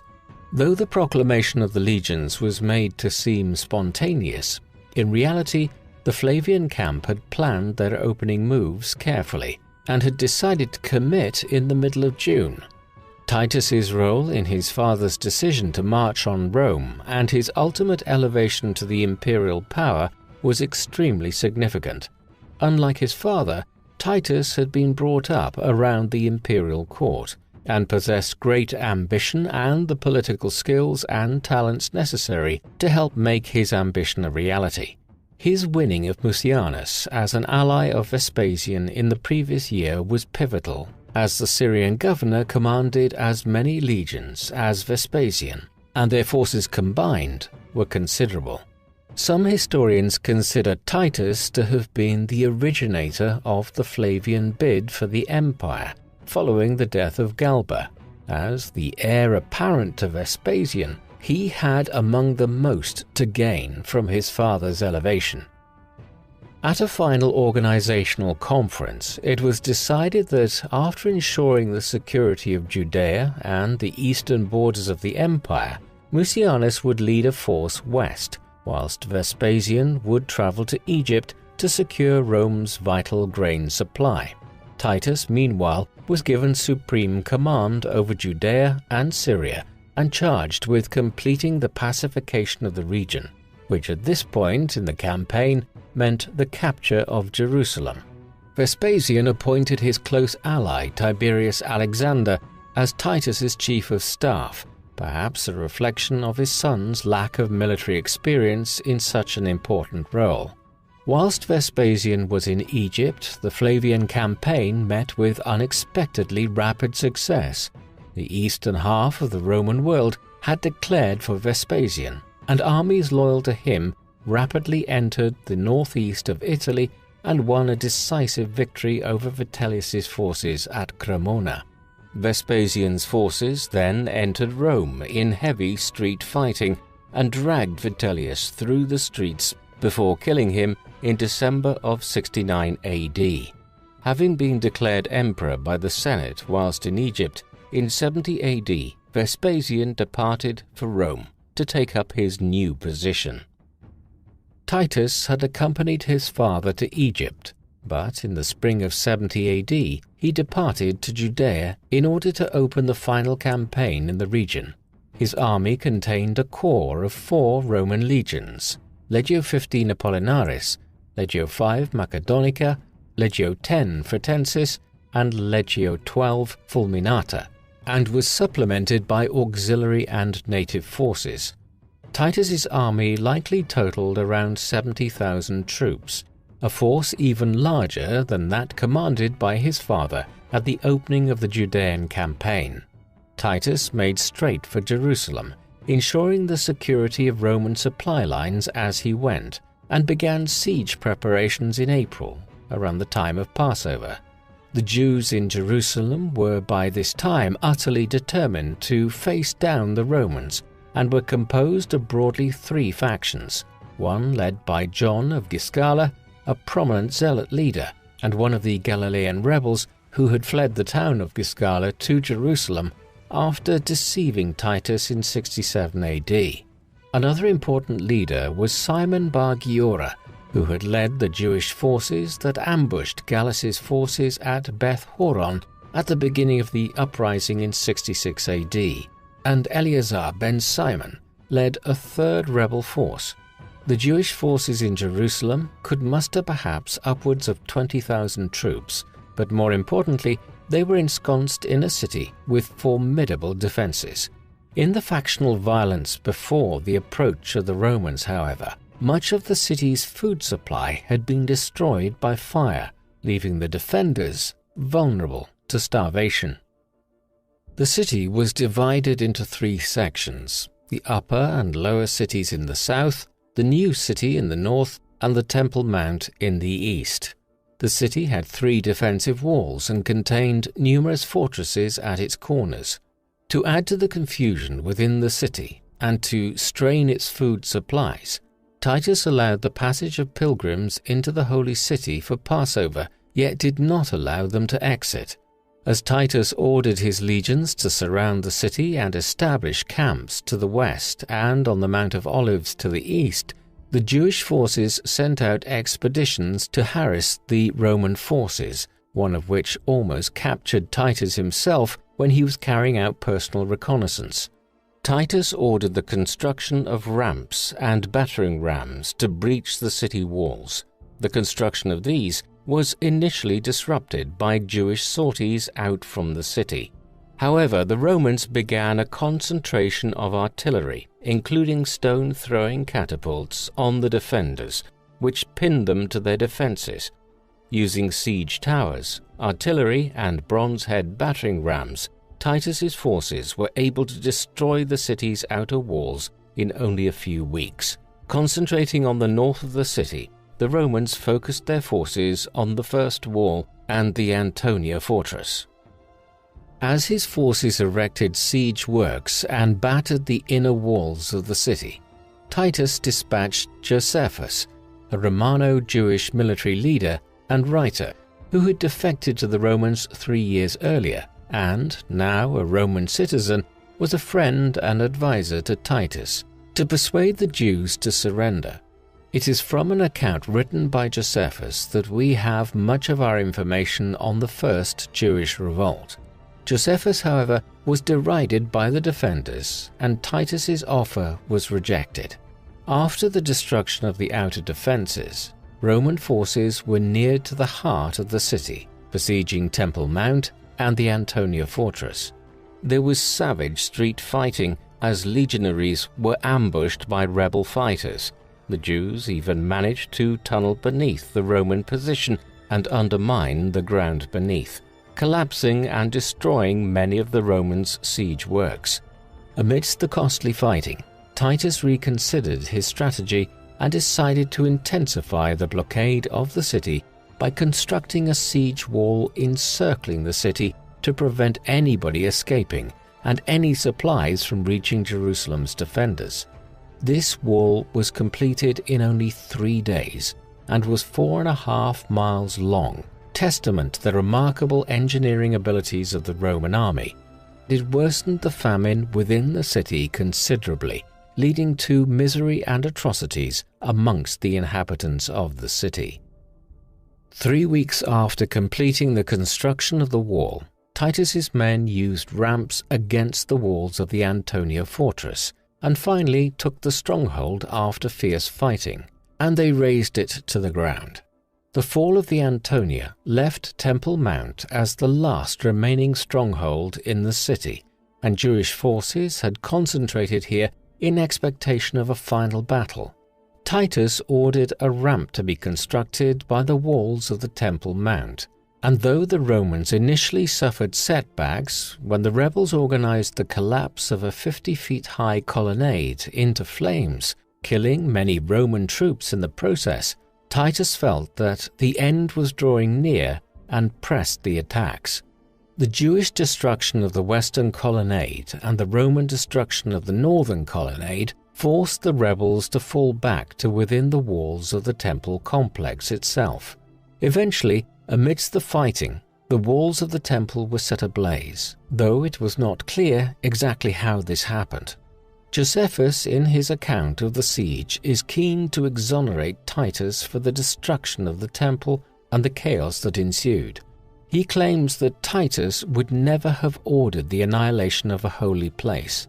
Rather, his goal had been to seize it. However, a much later Roman historian, possibly basing his account from a lost section of the mostly reliable Histories of Tacitus, states that Titus wished for the temple to be destroyed in the siege so as to exterminate the Jewish and Christian religions.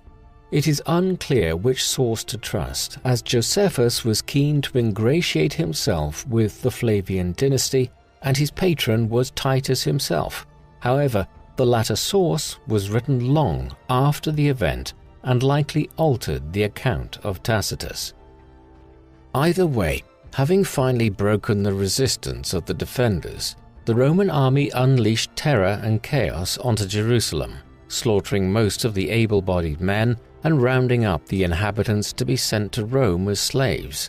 The temple and the city were plundered of their wealth, including the sacred menorah, the 7-branched candle from the temple, whilst other sacred valuables from the temple were turned over to Titus by captured priests.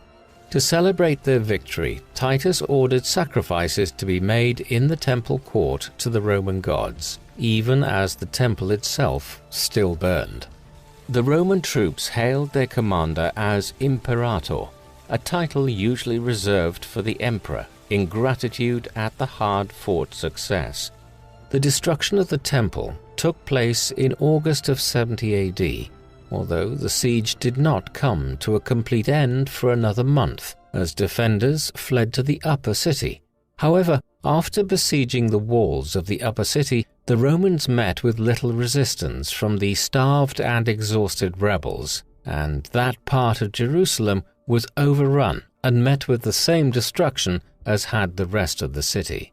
After the rounding up and enslavement of the survivors on Titus's orders, the Flavian commander instructed the city and the temple to be completely razed, with the exception of a number of towers within the temple complex to stand as testament to the strength of Jerusalem's defenses.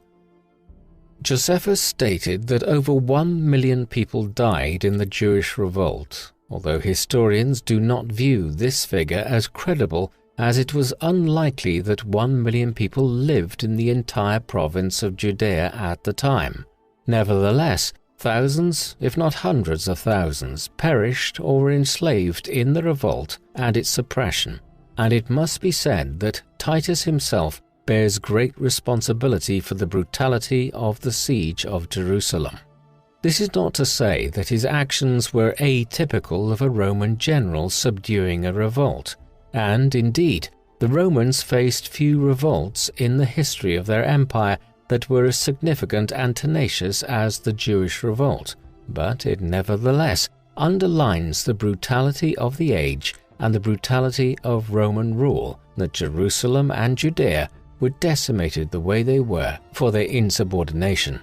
In his command of the siege, Titus displayed the tenacity, the skill, and the brutality that was expected of Roman commanders and lauded by Romans of his day.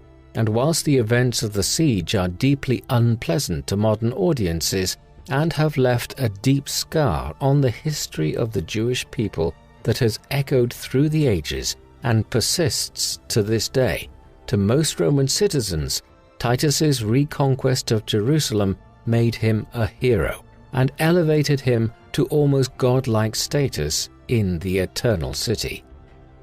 Before departing Jerusalem, Titus stationed the 10th Legion within the outskirts of the city. Vespasian wanted to make Judea an independent province and have legions stationed at its heart rather than in distant Syria, so as to ensure the events of 66 to 70 AD could never be repeated. Many sources depict Titus as growing arrogant and self-indulgent in the years following the fall of Jerusalem, and making his father nervous as a result. However, many of the anecdotes that play to this narrative, such as his wearing of a diadem in Egypt, seems highly unlikely and were probably generated in order to emphasize his apparent transformation upon becoming emperor in 70 AD into a benevolent and loved ruler. That he would undergo such a dramatic change of personality upon rising to the imperial purple seems unlikely, though it is not impossible that his triumph at Jerusalem impacted his ego significantly. Titus held celebratory games in Syrian cities before meeting with envoys of the king of the Parthian Empire of Persia on a diplomatic mission.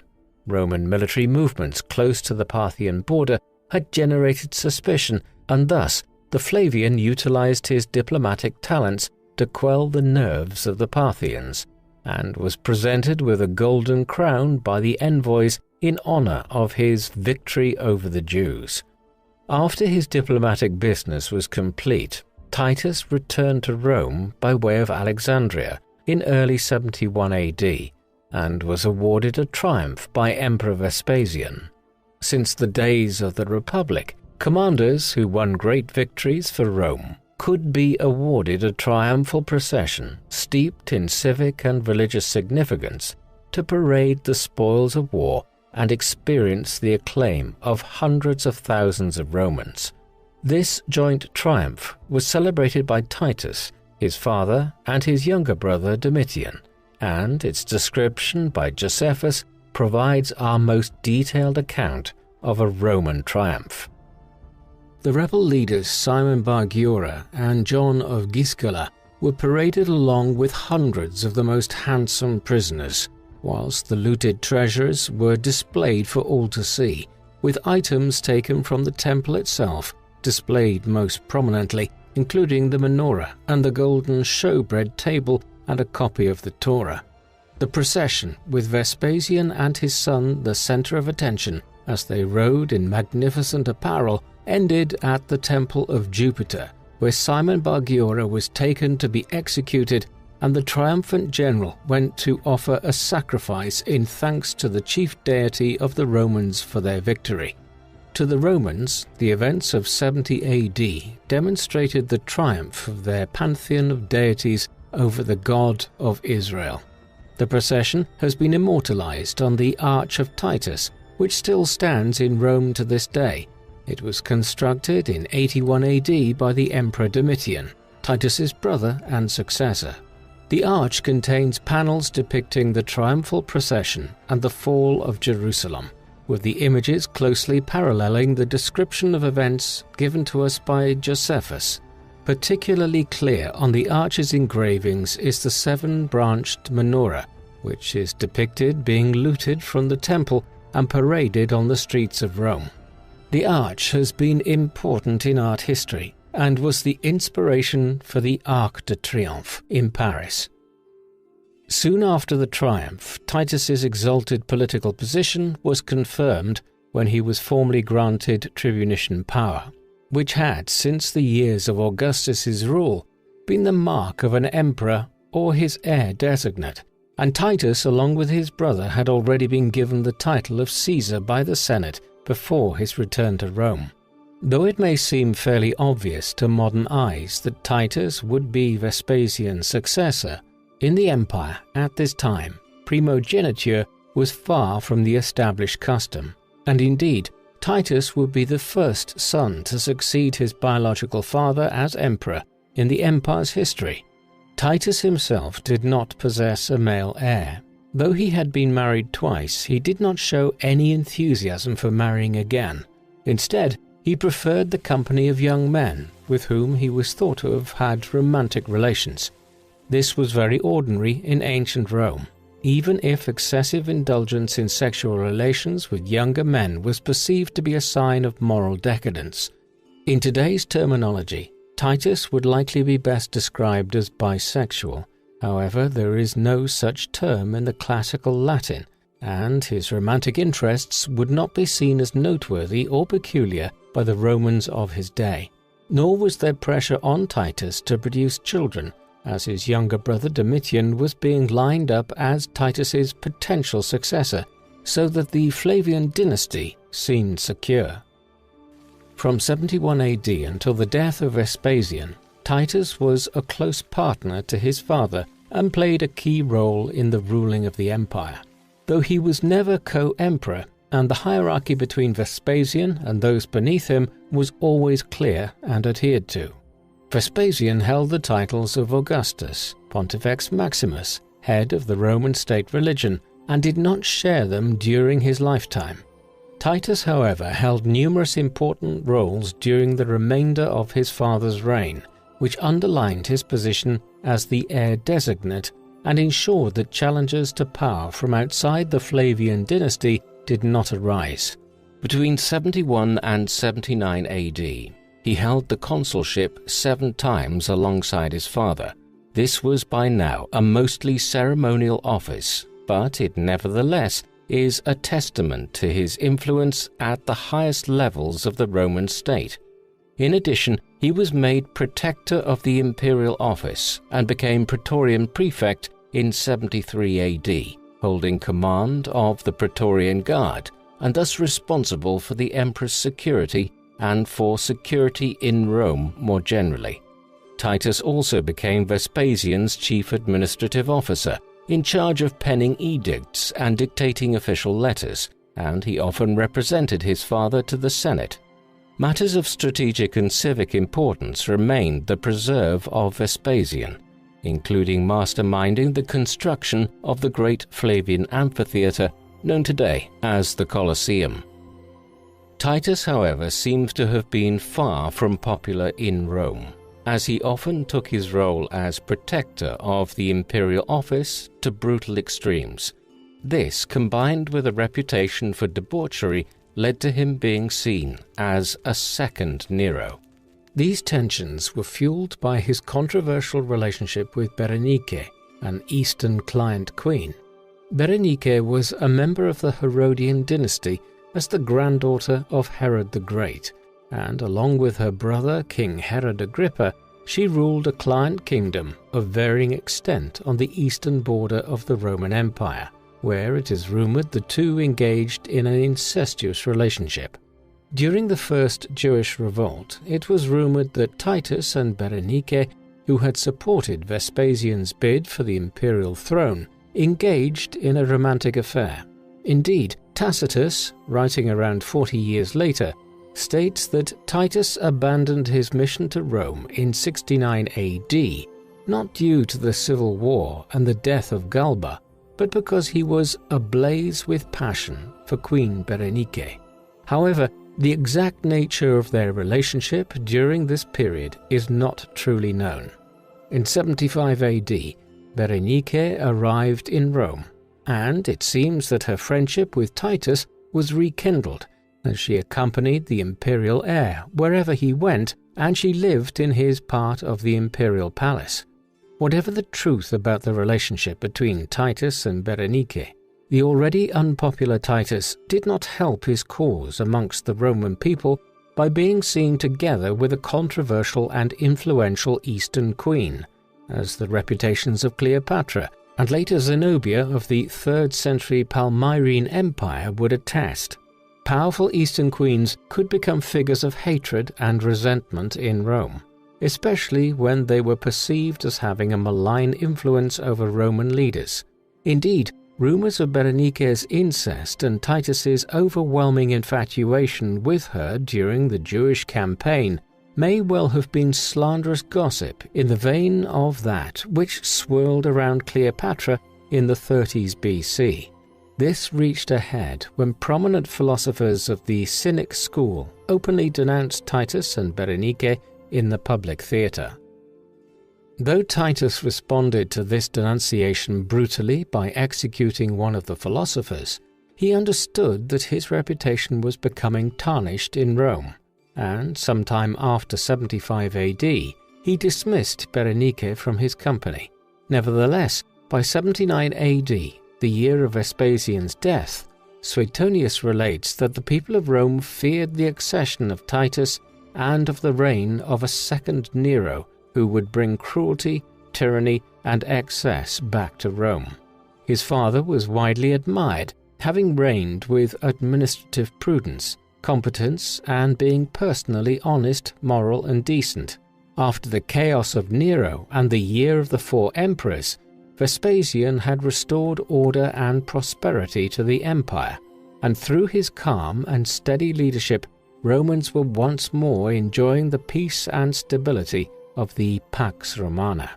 The fear of what was to come after the death of Vespasian is evidenced by a plot uncovered in 79 AD, led by 2 of Vespasian's allies and supporters, Caecina Alienus and Appius Marcellus.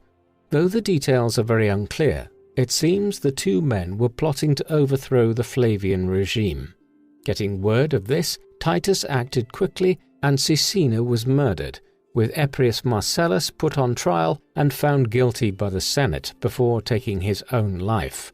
Though this threat was quickly dealt with, it illustrates the tension that surrounded Titus's accession and the fear that Rome's stability over the previous decade would not continue. Vespasian died in mid to late June of 79 AD, having ruled for a decade, and was immediately succeeded by Titus in one of the smoother instances of imperial succession in Roman history. Titus quickly set about proving to the people of Rome that they had nothing to fear regarding his accession. Soon after coming to power, Titus began to curtail the treason laws, or the lex maestasis, which were severe laws that intended to root out any form of treason or plotting against the emperor. Having been greatly expanded in scope under Tiberius, these laws gave rise to frequent trials that prosecuted suspected enemies of the emperor, as well as a professional class of informers, known by the Latin delatores, who often fed emperors false information about powerful and wealthy Romans in an attempt to gain wealth and influence themselves. Titus despised these delatores, and his elimination of treason trials allowed Romans to speak more openly with less fear. Remarkably, not a single senator was executed during Titus's short reign. Similarly to Shakespeare's Henry V, Titus is portrayed in Roman sources as undergoing a momentous personal change upon his accession to the imperial throne. He is shown as suddenly grasping the gravity of his position and becoming a beloved character almost overnight. Whether Titus evolved more gradually, or whether his unpopularity as heir has been exaggerated, it is clear that in his short time as emperor, Titus made a deeply positive impression on the Roman people, becoming widely admired as his father had been and being affectionately remembered in the sources both for his stewardship of the empire and his personal traits. Indeed, it is also possible that Titus made no such personal change, and that he was a shrewd enough political operator to recognize his deep unpopularity in Rome upon his father's death, and thus the need for him to present himself as a transformed leader.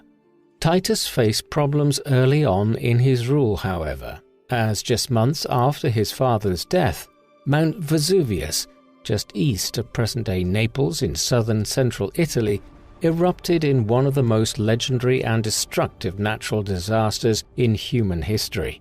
Pompeii and nearby Herculaneum were utterly annihilated by a wave of pyroclastic lava flow and buried beneath immense piles of ash. The disaster killed thousands and left behind a city frozen in time. Archaeological excavations in Pompeii have shed more light on daily life in the Roman Empire than anywhere else, as people and buildings were encased under layers of pyroclastic flow, and thus, when excavating, archaeologists have discovered the remains of the city and its people exactly as they were in 79 AD. Eyewitness accounts of the disaster survive, written by Pliny the Younger, a prominent writer and statesman. Some years after the event, Pliny wrote a letter to his friend Tacitus, himself a prominent historian, detailing the eruption of Vesuvius and also describing the death of his uncle, Pliny the Elder, an author, naturalist, and statesman. The elder Pliny was then a commander in the Roman fleet stationed in the Gulf of Naples, and he attempted to organize a rescue mission to save his friend Rectina, though as he sailed towards Herculaneum, he died, possibly from the inhalation of fumes or of a heart attack. When he received news of the disaster, Titus appointed 2 ex-consuls to organize the relief effort, as well as donating substantial sums from the imperial treasury to aid the victims of the disaster. According to Cassius Dio, the emperor also visited Pompeii twice after the eruption, although no attempt was made to rebuild the city, presumably because the destruction was too complete, and building on the layers of debris and volcanic matter too difficult a task. Titus's rule would see yet more disaster strike the heart of the empire when, in 80 AD, a great fire broke out in Rome, a conflagration on the level of the Great Fire of 64 AD under the Emperor Nero. Starting from the Capitoline Hill in the center of the city, it spread to the northwest and raged for 3 days and nights, destroying large numbers of buildings and homes. In the wake of the fire, likely being caused by the unsanitary conditions in its aftermath, a great plague swept the city, heaping yet more suffering on the Roman people. As with the eruption of Vesuvius, Titus's response was widely admired. He offered consolation for the victims publicly through his edicts and sent practical help by donating great sums of his personal wealth to aid the victims and help with restoration. The sources say that he refused financial assistance from other individuals and foreign powers, instead taking the expense of the disasters onto himself. Much of the rebuilding work would take place under Domitian, though Titus personally oversaw the building of a new temple of Jupiter Optimus Maximus, Rome's supreme deity. Titus won the hearts of the Roman people in other ways, however, and his reign was not one remembered simply for the natural disasters that befell the empire. In 80 AD, Titus took over the construction of the top level of the Flavian amphitheatre, better known as the Colosseum. This iconic amphitheatre, the largest in the Roman world, was begun under Vespasian and remains one of the great, perhaps the greatest wonders of the Roman world that can still be seen to this day. It was located in a low valley in central Rome, surrounded by the Cælian, Esquiline, and Palatine hills. Titus officially opened the Colosseum in spring of the year 80 AD and organized 100 days of games featuring spectacular gladiatorial shows in the new arena, which was, in the wake of the previous disasters, immensely popular with the Roman people. The shows put on during the 100 days of games included gladiatorial combats, chariot races around the vast arena, and a battle to the death between war elephants. At one point during the games, the stage level of the amphitheatre was flooded, and a mock naval battle was staged between two groups of condemned criminals. These displays delighted the crowds, although the brutality of them would no doubt disturb modern audiences, as most of the criminals who took part in the naval battle, for instance, were killed.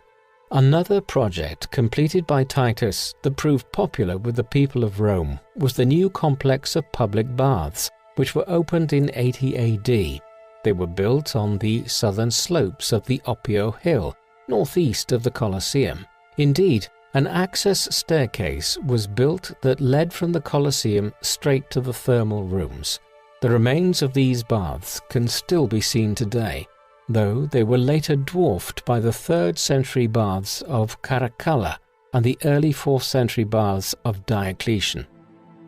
Both the Colosseum and the baths of Titus represented an attempt by the Flavian dynasty to augment a rupture with the perceived tyranny of Nero and usher in a new age of public beneficence on the part of the emperor.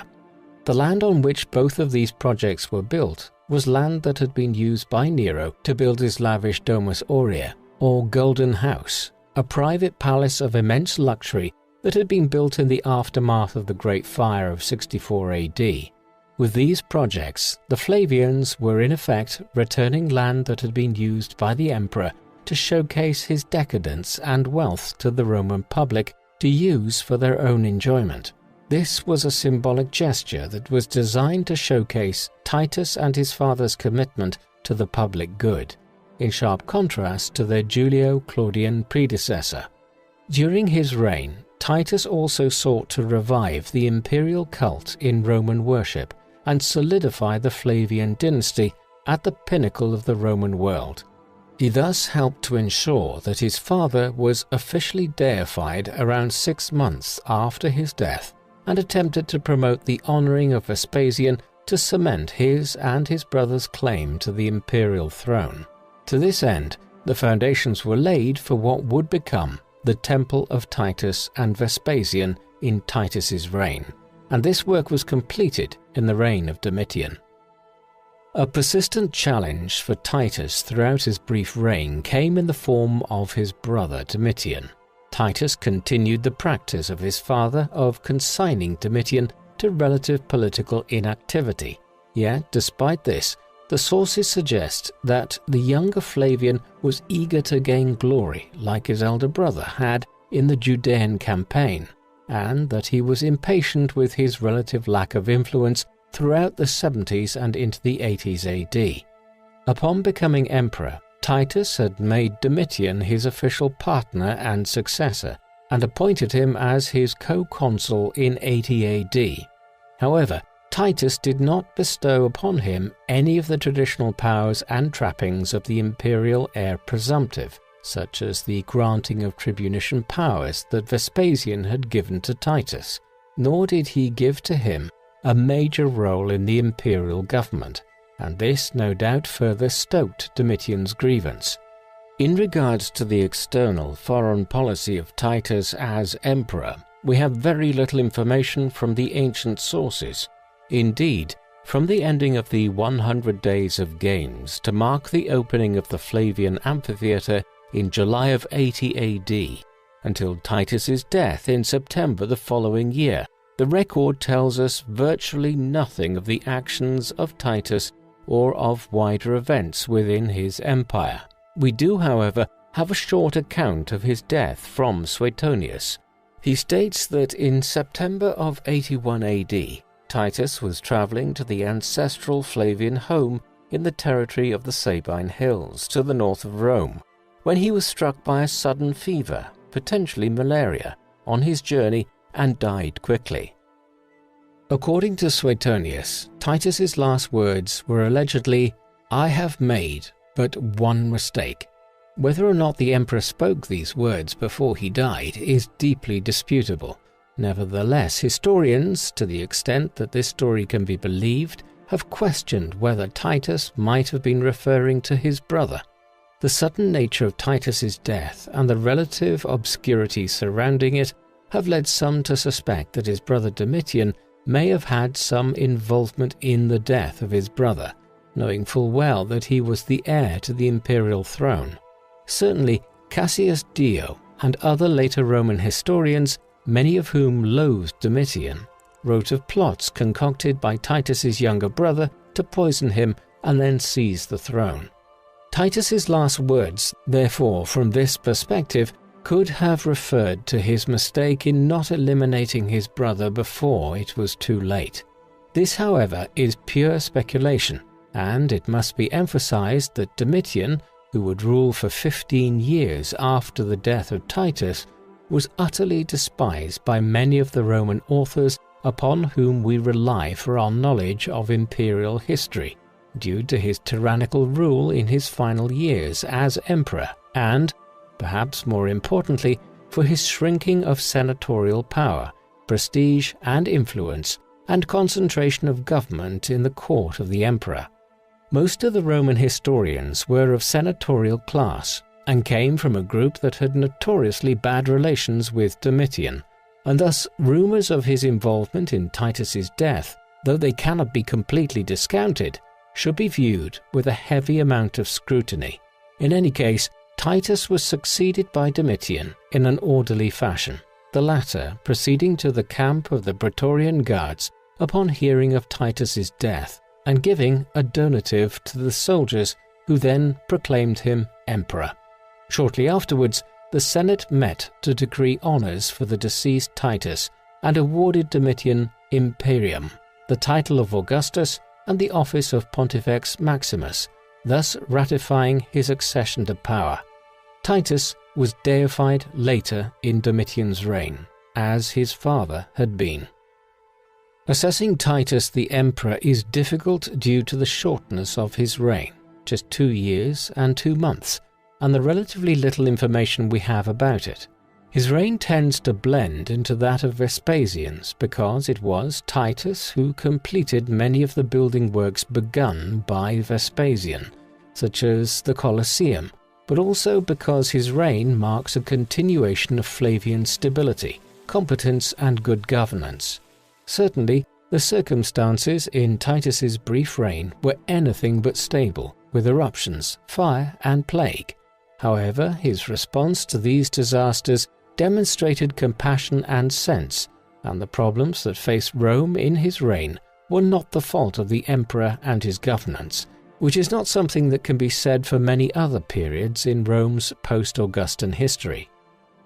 The nature of the ancient Roman sources are such that emperors are often lavished with praise or smeared and maligned, and Titus definitely fell into the former category, being described by Suetonius as the darling and delight of the human race, with the majority of Latin writers following Suetonius, describing him in similar terms, including his patron and historian of the first Jewish revolt, Josephus. They emphasize his generous response to the disasters that afflicted Rome and his dedication to the public good displayed in this, as well as his building projects and public games. Above all, they stress that he was a kind and moral character, no doubt deliberately contrasting Titus with the tyrannical character of his brother who succeeded him. Cassius Dio, however, has a perhaps more rounded perspective on Titus that seems to accord with his record. In Book 66 of his Roman history, he states that his satisfactory record may also have been due to the fact that he survived his accession but a very short time, short, that is, for a ruler, for he was thus given no opportunity for wrongdoing, for he lived after this only 2 years, 2 months and 20 days, in addition to the 39 years, 5 months and 25 days he had already lived at that time. In this respect, indeed, he is regarded as having equaled the long reign of Augustus, since it is maintained that Augustus would never have been loved had he lived a shorter time, nor Titus had he lived longer. For Augustus, though at the outset he showed himself rather harsh because of the wars and the factional strife, was later able, in the course of time, to achieve a brilliant reputation for his kindly deeds. Titus, on the other hand, ruled with mildness and died at the height of his glory, whereas if he had lived a long time, it might have been shown that he owes his present fame more to good fortune than to merit. Though this judgment may seem harsh, it does reflect the fact that Titus will always be something of a mystery in Roman imperial history, an emperor who ruled one of the greatest empires in history at the peak of its power and prestige, yet one who eludes conclusive judgment. What we can speak to with greater confidence is Titus's career before taking up the imperial purple, and using this we can come to a much more conclusive judgment on his life and career.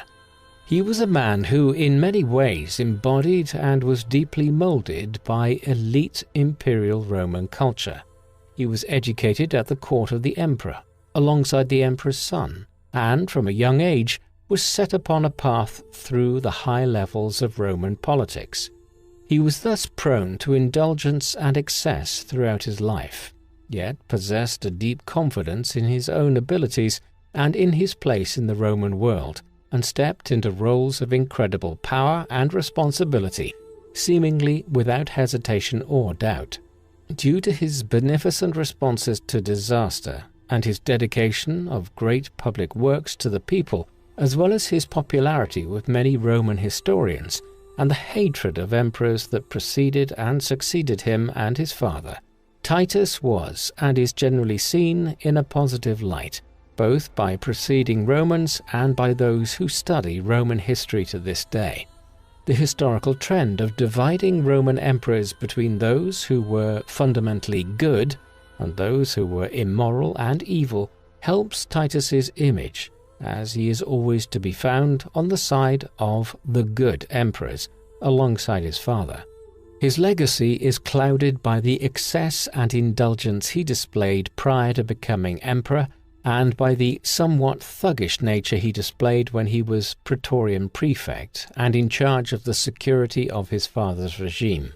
By far the most infamous aspect of Titus's legacy, however, and potentially the events by which he is best known, has to do with his role in the Judean campaign, and especially his command of the siege of Jerusalem.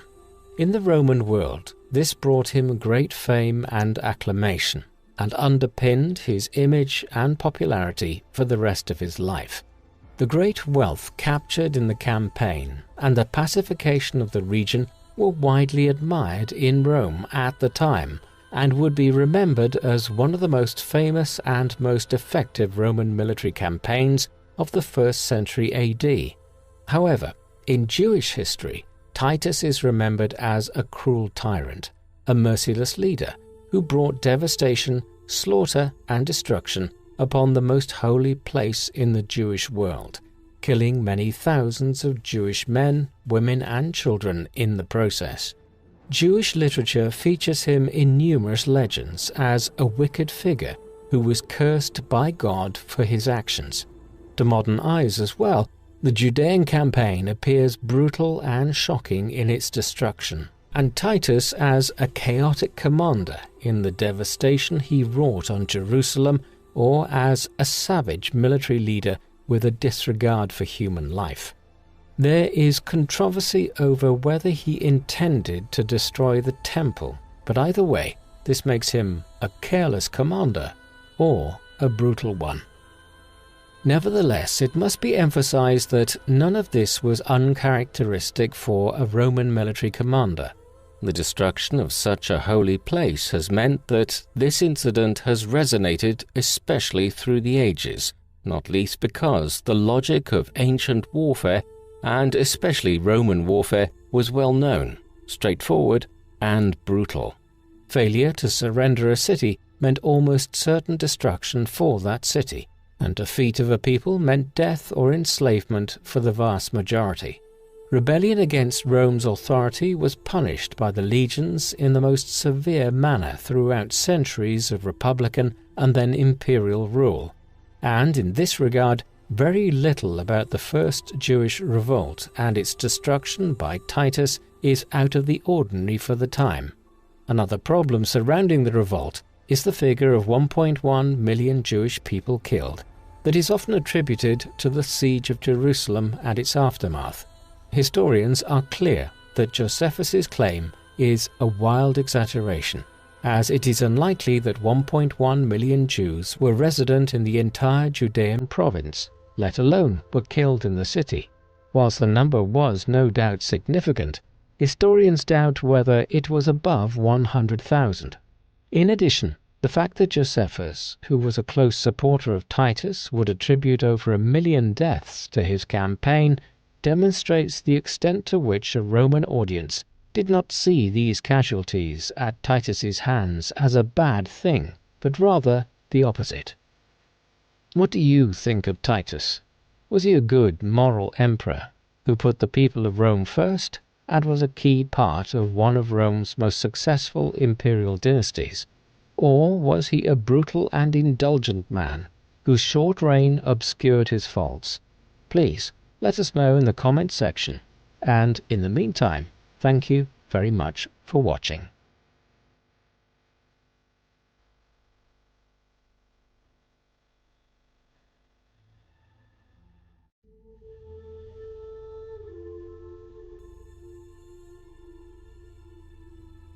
The man known to history as Emperor Domitian of Rome was born on Pomegranate Street in the 6th district of the city of Rome as Titus Flavius Domitianus on the 24th of October in the year 51 AD.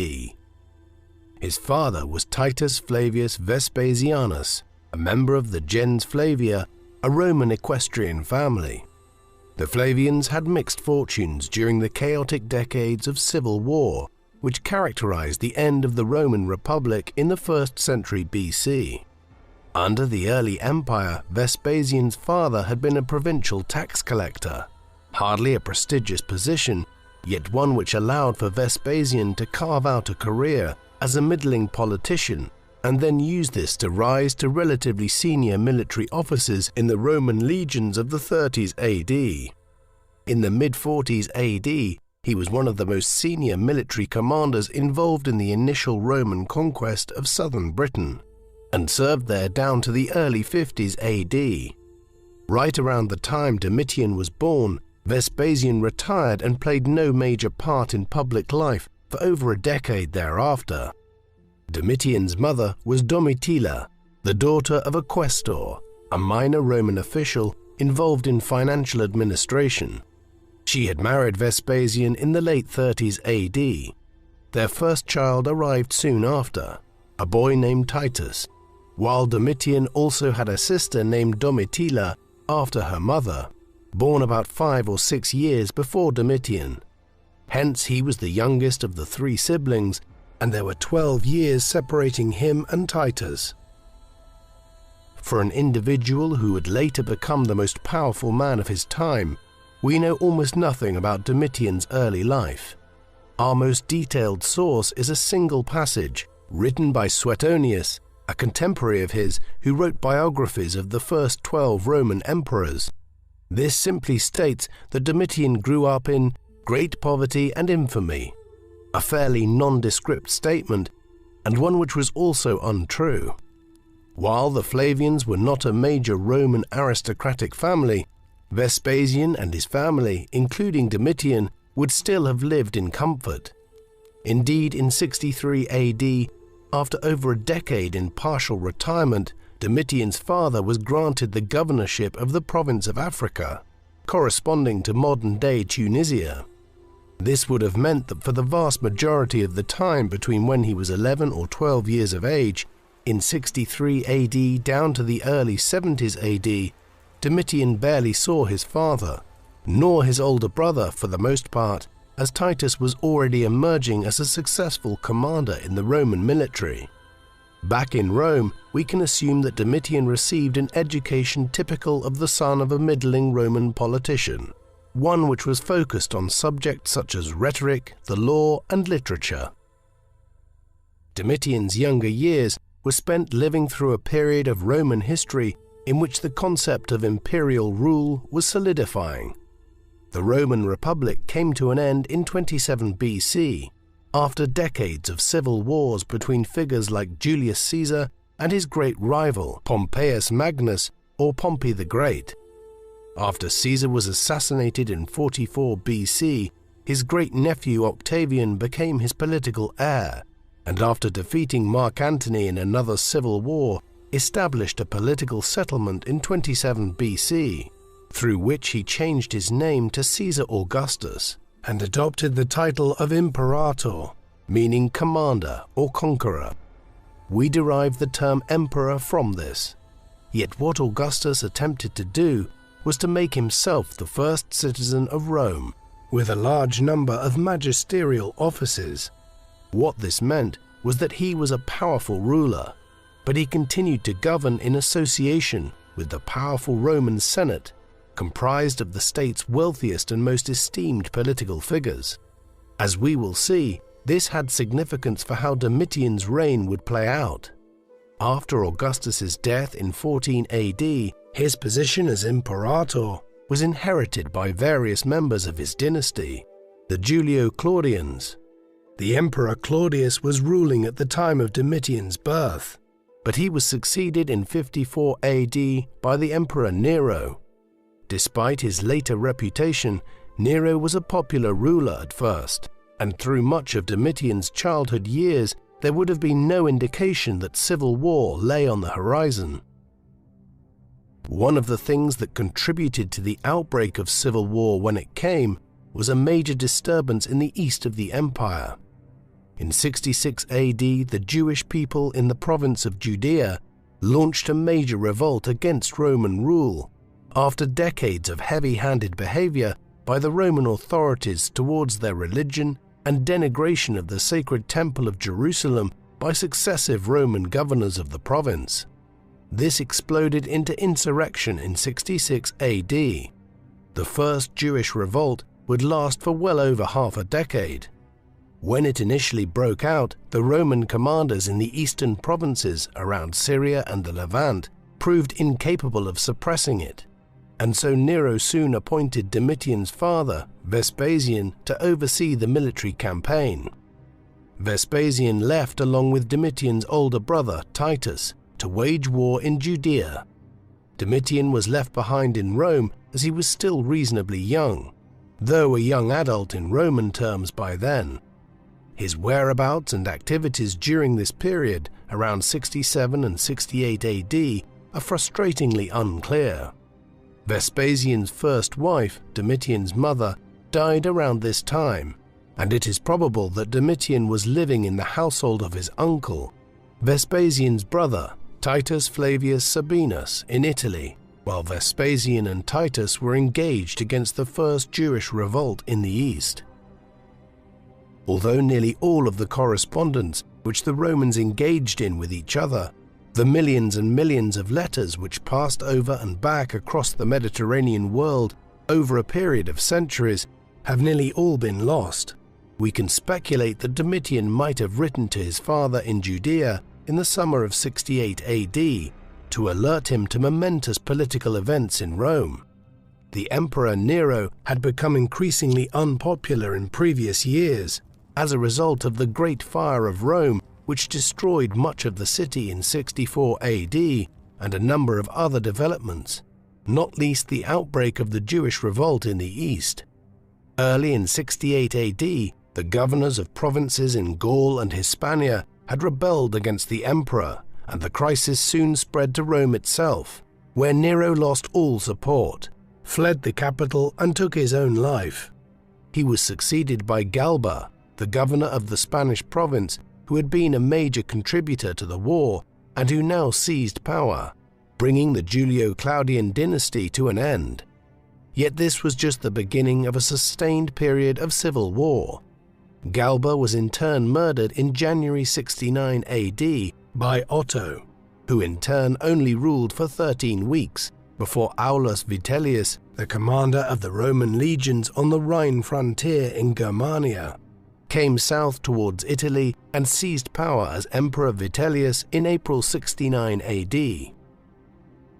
Speculating on the extent to which Domitian was keeping his father abreast of affairs in Rome is important, because this information would have dictated much of Vespasian's response to these events. Vespasian's response in the east would come to dictate the course of the rest of Domitian's life. In Judea, his father was in charge of several legions of troops, each consisting of nearly 5,000 soldiers. He had been provided with an unusually large military force in order to crush the Jewish revolt. What this meant was that as events unfolded to the west in Rome and Western Europe, Vespasian had the military resources necessary to potentially claim the imperial title himself. He duly did so. After the governors of several provinces in the east indicated they would support him, Vespasian was proclaimed as emperor and commenced a civil war with Vitellius. In Rome, Domitian was immediately placed under house arrest when news of his father's treachery reached Vitellius's government. He was still detained in this way when legions loyal to Vespasian arrived at Italy from the borders along the river Danube and began clashing with Vitellius's forces in the late autumn and early winter of 69 AD. Vitellius's forces were defeated in northern Italy, but the final stages of the civil war saw violent clashes in and around the city of Rome itself on the 19th and 20th of December, during which Domitian's uncle, Sabinus, was killed. Domitian, by all accounts, nearly lost his life as well, escaping a mob of Vitellius's supporters by apparently disguising himself as a priest of the Egyptian deity Isis. Thereafter, Vespasian's forces entered Rome and murdered Vitellius. Domitian's father was accepted as the new emperor by the Senate shortly thereafter. The civil war was over. When the supporters of Vespasian emerged victorious in Rome in late December 69 AD, Domitian's father was still far away in the east. The military campaign into Italy had actually been overseen by his close ally, Licinius Mucianus. As the son of the new emperor, Domitian was quickly proclaimed as Caesar, an honorary title meaning something equivalent in more modern terms to prince. This honor aside, it was Mucianus who ran affairs in Rome until such time as Vespasian arrived after a considerable delay. In 71 AD, Domitian took part in the military triumph, which was held in Rome in honor of Vespasian's victory in the civil war, and Titus's capture of the city of Jerusalem from the Jewish rebels in 70 AD. These military triumphs were a common feature of Roman life well into the Republican period, and consisted of a major parade and festival organized in the city to honor the conquering generals. Even at this early date, Domitian was clearly being placed in the line of succession to potentially succeed as emperor one day if Titus predeceased their father or died himself without an heir. Hostile accounts of Domitian, written by Roman historians, imply that Vespasian had detected some sort of character defects in his younger son and was attempting to exclude him from the succession. However, there is no evidence to suggest that this was the case. Domitian's career during the decade that his father was emperor actually points towards Vespasian favoring his younger son, as well as his brother Titus. Domitian, for instance, was appointed by his father as one of the consuls of Rome, the most important political office in the state, beyond that of emperor, on no less than 6 occasions, as well as being the senior consul in 73 AD. One Roman historian suggests that Domitian petitioned to be given the command of a Roman army if one were sent east to aid the king of the Parthian Empire, Vologases I, when he requested the help of Rome against the invasion of Parthia by a nomad confederacy of the Alans, a people who dominated the Pontic-Caspian steppe at that time. This was during a rare period of amicable relations between Rome and Parthia, who were normally mortal enemies in the ancient Middle East. The Alans would later come to haunt the Romans, migrating west in the 4th century and invading Germania and Gaul.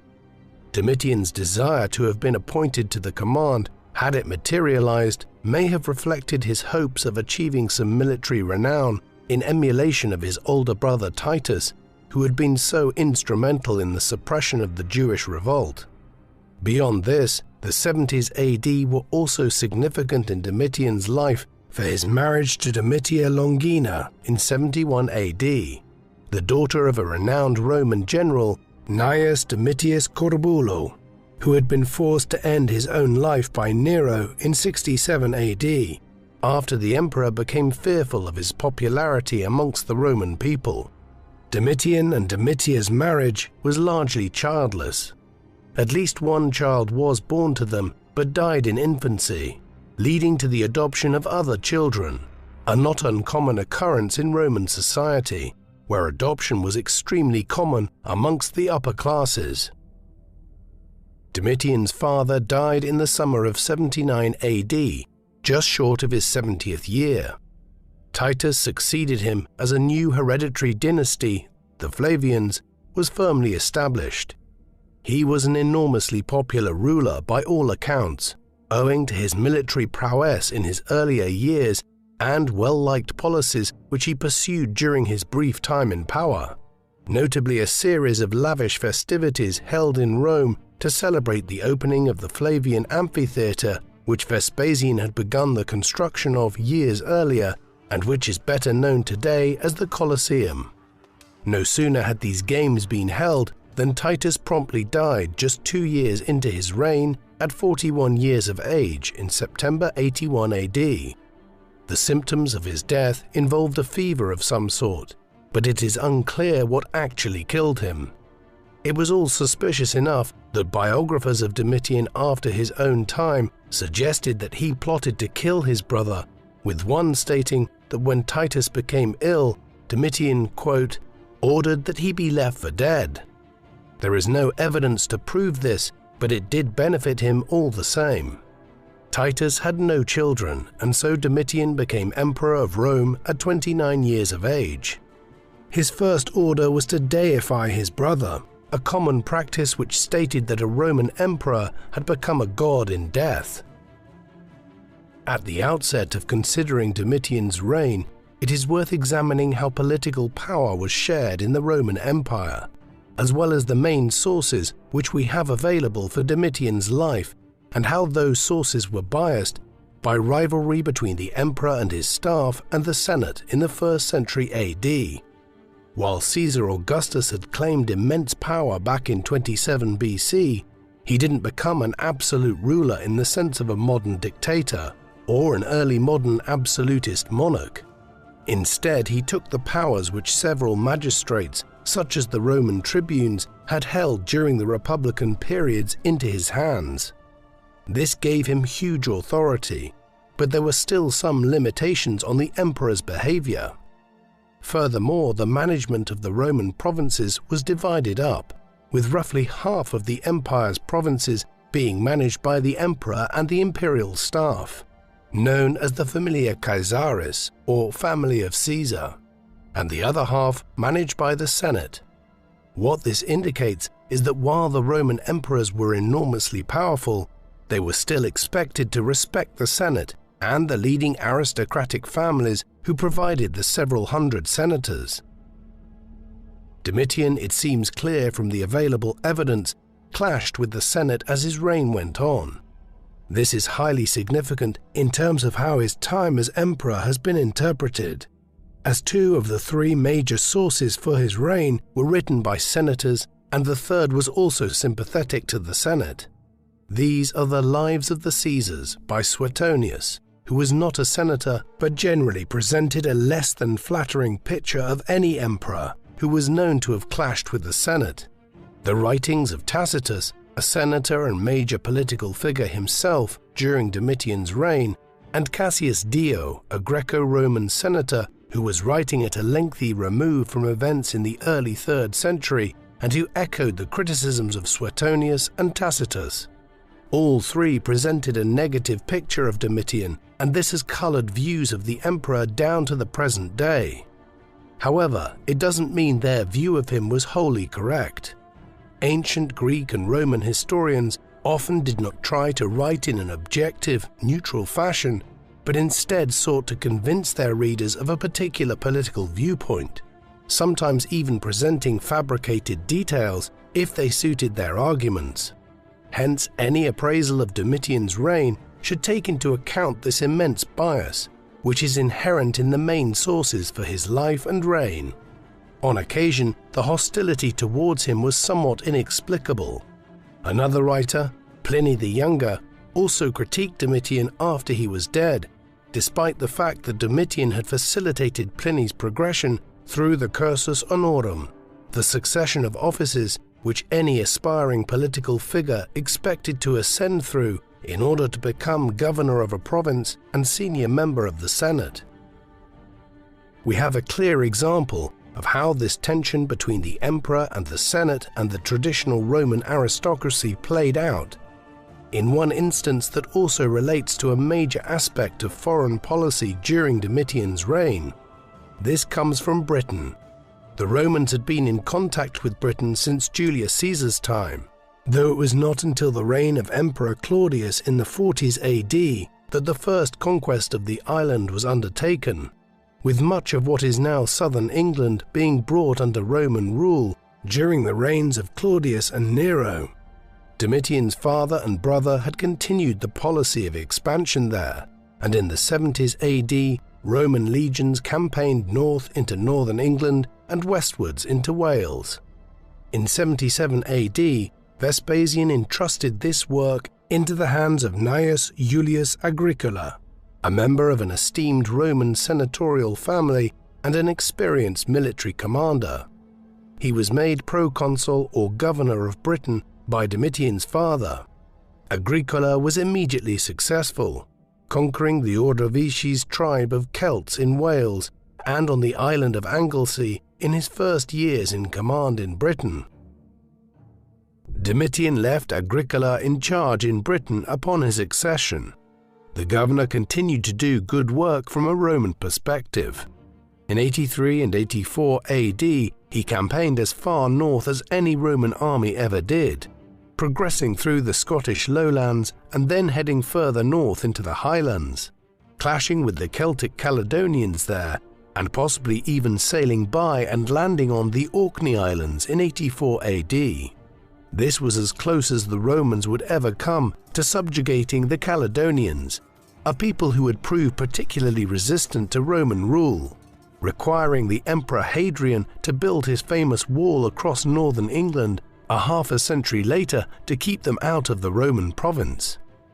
Given his successes, it is peculiar then that Agricola was recalled from Britain by Domitian in 85 AD. In addition, he was not given a major military command thereafter, and the suspicion has lingered that Domitian was jealous of Agricola's military successes and ended his career as a result. At the same time, it is hard to be sure. Our major source for these events is a biographical history of Agricola's life and career, which was written by Tacitus, who also happened to be Agricola's son-in-law. On the one hand, Tacitus presented Domitian's treatment of his father-in-law as a clear example of the emperor's disrespectful attitude towards the traditional Roman aristocracy, yet on the other hand, Agricola had served nearly 8 years as governor of Britain when he was recalled in 85 AD, an unusually long period to serve as governor of a province. In contrast to Agricola, Domitian's own military exploits in the early years of his reign were relatively modest. He was primarily focused on campaigning against the Chatti, a tribe which controlled a large extent of territory beyond the Roman frontier in what is now the Lower Saxony region of Germany. Germanic tribes like the Chatti were a constant source of agitation for the Romans, as they perennially tried to make raids over the Roman borders to strike at rich settlements inside the empire. Often such attacks were undertaken at times of perceived weakness within the empire. In this particular instance, Domitian seems to have instigated the campaign rather than it being a response to any hostility by the Chatti. His motive in doing so was probably a desire to establish his credentials as an emperor who could conduct military campaigns. There is more than a hint of some insecurity here on Domitian's part about the fact that his father and brother had both been esteemed generals before they ever became emperor, whereas Domitian had no credentials in this regard. If the campaign against the Chatti was designed to establish a military reputation, it clearly didn't work. Contemporaries derided the brief war against the tribe as unnecessary. It largely consisted of a simple raid into Chatti territory and the construction of a Roman road, with Domitian then declaring victory and ordering a triumph to be held in his honor at Rome. He also took the celebratory title of Germanicus, a common title adopted by members of the imperial family who had campaigned in Germania. While his campaign against the Chatti was something of a stunt, Domitian was responsible for strengthening the northern borders in the course of his reign in other ways. 7 decades before Domitian ever became emperor, the first Roman emperor, Caesar Augustus, as he neared the end of his life, had laid out advice for his successors. A key recommendation had been that the empire should not be expanded any further and that the borders should be consolidated. This advice had been followed fairly closely, particularly so in Germania and further east into Central Europe and the Balkans, where the River Rhine and the River Danube were fixed as natural defensive points on the northern frontier. Over the decades, a series of fortifications and extensive border defenses were erected along this vast border. Known as the Limes Germanicus, limes meaning frontier, Domitian added to these defenses, ordering the erection of a large fort at Saalburg on the main ridge of Mount Taunus, as an advanced frontier defense some 25 kilometers northeast of the River Rhine and near modern-day Frankfurt. He also oversaw the erection of new fortifications along the Rhetian limes.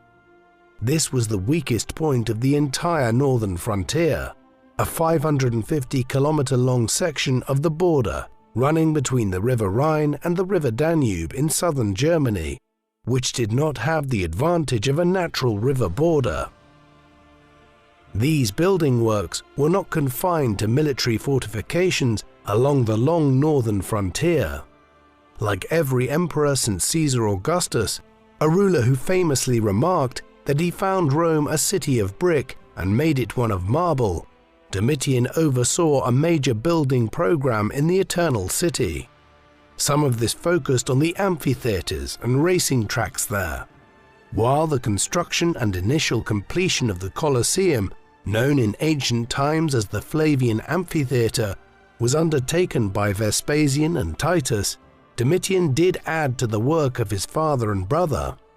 A gallery was built on the top tier of the stadium to increase its capacity to a maximum of about 80,000 people, meaning that at the height of Domitian's reign, approximately 1 in every 12 or 13 denizens of the city of Rome could attend the events here.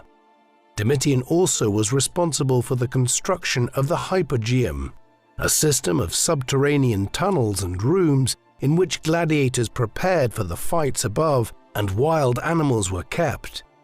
Hinged platforms allowed for animals and gladiators to be lifted directly up from the Hypogeum to the main amphitheater, much like an ancient elevator. In 86 AD, Domitian also presided over the opening of the Stadium of Domitian, a venue for athletic contests which was constructed primarily during his reign, though Titus had commissioned it in 80 AD as part of the reconstruction of the Field of Mars region of the city after a major fire leveled many buildings there the previous year. The stadium was infamous in medieval times as the site where St. Agnes, one of the earliest Christian saints, was allegedly martyred during Domitian's reign. Like much of the history of the early Christian martyrs, the basis for this is generally based on questionable evidence written by Christian hagiographers centuries later. Domitian's building work extended beyond stadiums and centers for the holding of games and gladiatorial contests. Much of it was concerned with religion. Domitian's religious policy was very traditional, and he honored the old Roman gods through an extensive temple-building program. The central pillar of this was the rebuilding of the Temple of Jupiter Optimus on the Capitoline Hill in central Rome. This was one of the most important temples in the entire Roman world. Unfortunately, it was destroyed twice in quick succession during the rule of the Flavians. Once in December 69 AD, during the battle for control of Rome at the very end of the Civil War, which brought Vespasian to power, and again a decade later in a fire in the city, after Vespasian had rebuilt it just a few years earlier. Hence, Domitian's orders to rebuild it constituted the second time that the temple was reconstructed in less than a decade. Domitian's version of the temple was apparently the most lavish yet built, with a thin layer of gold across the entire rooftop, something which must have been quite a spectacle in ancient Rome on a sunny day, and was also doubtlessly a magnet for thieves. Elsewhere, in a somewhat peculiar obsession with a faraway province, Domitian expended a large amount of imperial revenue having temples rebuilt or expanded in Egypt, notably the Dendera temple complex in southern Egypt, where the Temple of Hathor, dedicated to an Egyptian sun deity, was built on Domitian's orders. Beyond these religious structures, Domitian was also responsible for erecting a number of buildings which catered more towards his and the imperial household's needs and the legacy of the Flavian dynasty. For instance, while it bears the name of his brother and was erected in his honor, it was Domitian who had the Arch of Titus built on the Via Sacra in Rome. This was built to commemorate Titus's role in the suppression of the first Jewish revolt, as well as their fathers.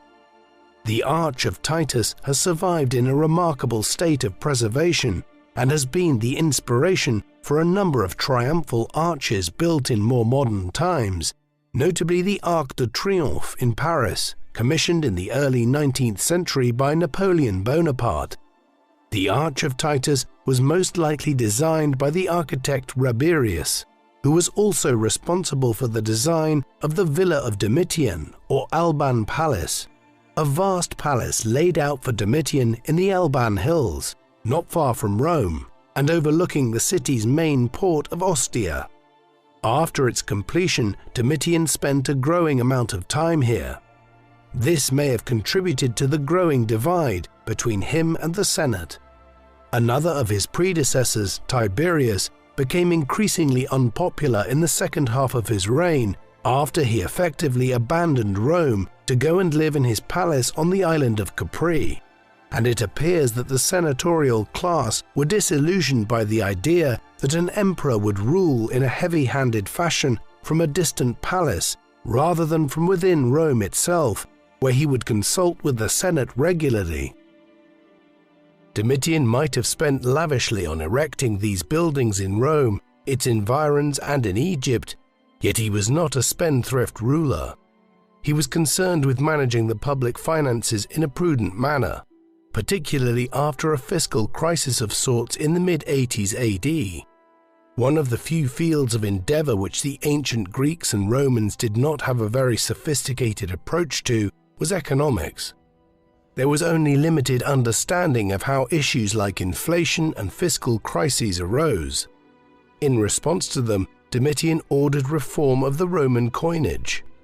The silver sesterces, the standard form of Roman coin, one which was made of actual solid silver, had been devalued during the crisis period of the late 60s and early 70s AD, as the first Jewish revolt and the civil wars created a need for more and more coins to pay the legions and to offer financial bribes to both soldiers and politicians who agreed to support a contender for the imperial title in return for money. The upshot of this was that silver coins started being produced that had cheap base metals mixed into them to reduce the amount of silver needed to mint them. By the 70s AD, the silver content in some of the coins had fallen to below 90%, and people were becoming aware of this coinage manipulation. Domitian was the first of the Flavians who moved to reverse this, and studies of coins from Domitian's reign from 85 AD onwards indicate that the silver content returned consistently to over 95% at that time, restoring confidence in the coinage. This was an enlightened approach, given that the drastic devaluation of the coinage in the 2nd and 3rd centuries AD caused immense havoc in time to come, contributing in a major way to the collapse of the Roman Empire. One notable element of Domitian's fiscal policy was his decision to continue and even expand what was known as the Fiscus Judaicus, the Jewish tax. This was a tax which had been first imposed by his father, Vespasian, on the Jews of the province of Judea, essentially as a punishment for having revolted against Roman rule and the cost of suppressing the first Jewish revolt. It was initially imposed on adult male Jews and those who actively practiced Judaism. Domitian, though, expanded the tax so that it was applied to all Jews, be they men, women, or children of any age, as well as Jews outside of Judea itself, notably in Egypt, where there was a large Jewish community in cities like Alexandria. Even non-practicing Jews seem to have been forced to pay the tax. Domitian's zeal in imposing the tax may have reflected his own insecurities about not having been involved in suppressing the Jewish revolt back in the late 60s and early 70s AD, along with his father and brother. The degree to which it was imposed may also have reflected official anxieties about the seeming spread of Judaism to new communities in the Eastern Mediterranean. What the Roman authorities may have actually been noticing in this respect wasn't the spread of Judaism, but actually the emergence of some of the first communities of Christians in parts of the Levant, Egypt, Asia Minor, and Greece, a religion which for many decades the Romans perceived as simply being a branch of Judaism. An enormous proportion of all the tax take of the Roman state was spent on the military. In a state which was very light on welfare and government intervention in spheres other than the financing of its war machine, over 50% of the state budget was spent on supporting the legions in the 1st and 2nd centuries AD. This is all the more remarkable when we consider that for extended periods of time there was little warfare being engaged in. As we have seen, there was a regional conflict in Britain, where successive emperors over a period of centuries were trying to extend the border further north, and there were perennial clashes with tribes like the Chatti near the Rhine River frontier. Beyond these, though, Domitian only engaged in major conflicts in one area during his decade-and-a-half-long rule. This was against the Dacian kingdom, a powerful state ruled by the Dacians, an Asiatic people who had migrated into the Balkans over half a millennium earlier. By Domitian's time, they ruled territories centered on modern-day Romania and extended into parts of Serbia, Bulgaria, and other regions. In 85 AD, their king, Duras, ordered his armies to conduct a raid over the border into the Roman province of Mysia. This action led to war between Rome and Dacia, which would last down to 88 AD.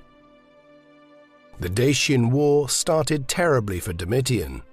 The initial incursion by the Dacians led to the destruction of a Roman legion under the command of the governor of Mysia, Gaius Oppius Sabinus. The loss of a legion and its standards, the banners which bore the symbols of Rome and the identity of the legion, was considered a serious stain on the honor of the Roman state, and when news reached Rome of the incident, Domitian decided to campaign in person against the Dacians. Legions were quickly ordered to move from other fronts to the Danube frontier. The emperor was there in the Serbia region for much of 86 AD and divided Mysia into two provinces, Mysia Inferior and Mysia Superior, in order to allow for better administration and more effective dealing with the Dacian threat. After these initial efforts to prepare for the campaign, Domitian, somewhat surprisingly, left Mysia and handed over command of the campaign to Cornelius Fuscus, the prefect of the Praetorian Guard. Fuscus won some minor victories initially. Thereafter, the new Dacian king, Decebalus, won a major victory over Fuscus leading to Fuscus's replacement by Tetius Julianus. Julianus did what Sabinus and Fuscus were unable to do, and gained the initiative in the war. By 88 AD, he was preparing to strike against the Dacian capital, Sarmizegetusa. However, just as this was in preparation, two other tribes, the Marcomanni and the Quadi, began to threaten the Roman border further to the west, around the weak point of the Rhaetian limes. With this, Domitian agreed to peace with the Dacians, so that some of the legions under Julianus's command could be transferred west to shore up the border area between the Danube and the Rhine rivers. The Dacian War, however, presaged a period of growing conflict between Rome and Dacia, and 20 years later, the Emperor Trajan would annex Dacia in one of the last major conquests undertaken by the Romans. Domitian's reign was a notable one in terms of Roman culture. The last decades of the 1st century AD witnessed two broad literary trends. The first was the emergence of some of the foremost Roman and Greco-Roman historians, whose writings have come down to us, particularly historical biographers. Domitian can hardly be credited with playing a role in this, for two of the main individuals involved, Suetonius and Tacitus, were, as we have seen, hostile towards him, while another, the Greco-Roman historical biographer, Plutarch, lived and worked far from Rome in Greece as a priest at the temple of Apollo at Delphi, and did not benefit from the patronage of Domitian, although he had obtained some favor from Vespasian when on a visit to Rome in the 70s AD. Domitian was involved, though, in the other great literary movement of the era. This was a period which saw the genre of satire and satirical poetry reach its peak at Rome, with the satirical writers Juvenal and Martial both producing much of their greatest work during the 80s and 90s AD. The emperor was clearly a patron, especially so of Martial, who recorded being invited to dine with Domitian on one occasion. In return, the poet lauded the emperor, focusing in his second book of epigrams on Domitian's military campaign in Germania, stating, "The laurel given for the chatty is totally yours," in recognition of Domitian's military victory over that tribe early in his reign. Juvenal's relationship with Domitian was more complicated. He obtained imperial patronage early in his career, but his satire became a bit too biting over the years. He is famously associated with the quip that the Roman people were won over by the superficial distractions of bread and circuses. However, his most penetrating attack on the Roman elite came in his fourth satire, in which he uses the metaphor of a fish to describe the waste and wanton luxury of Roman high society.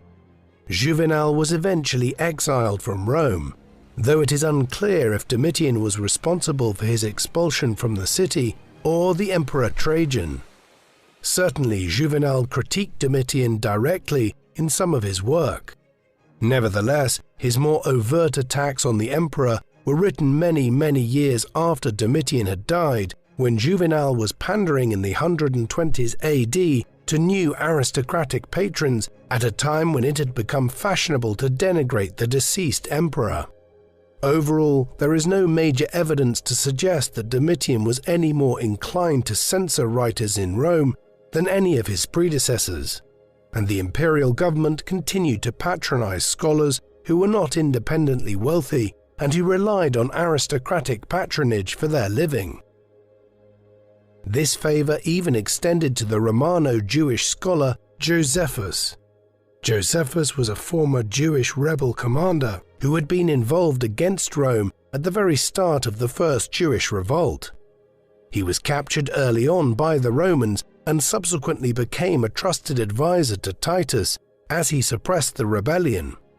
Later, he left for Rome with his patron, and there he composed one of the most important works written on Jewish history and Judaism in ancient times, under the patronage of Vespasian and Titus. His Jewish War, finished towards the end of Vespasian's reign, for instance, provides not just a forensic survey of the First Jewish Revolt, but one of the most detailed accounts of any war fought in antiquity. It was formerly believed, in line with the general tendency to view Domitian negatively, that the patronage which Josephus acquired from the imperial family ended with Titus's death in 81 AD. However, this is an entirely spurious characterization. Josephus stated in an autobiographical account of his own life that the patronage he received from the emperors remained the same through the reigns of Vespasian, Titus, and Domitian, and several of his more important works, the Antiquities of the Jews and Against Apion, were written during Domitian's reign under imperial patronage and published in 93 and 94 AD. While he may have been tolerant of the satirical barbs offered by Martial and Juvenal for the most part, and a patron of Josephus, Domitian was decidedly less patient when it came to certain schools of philosophy.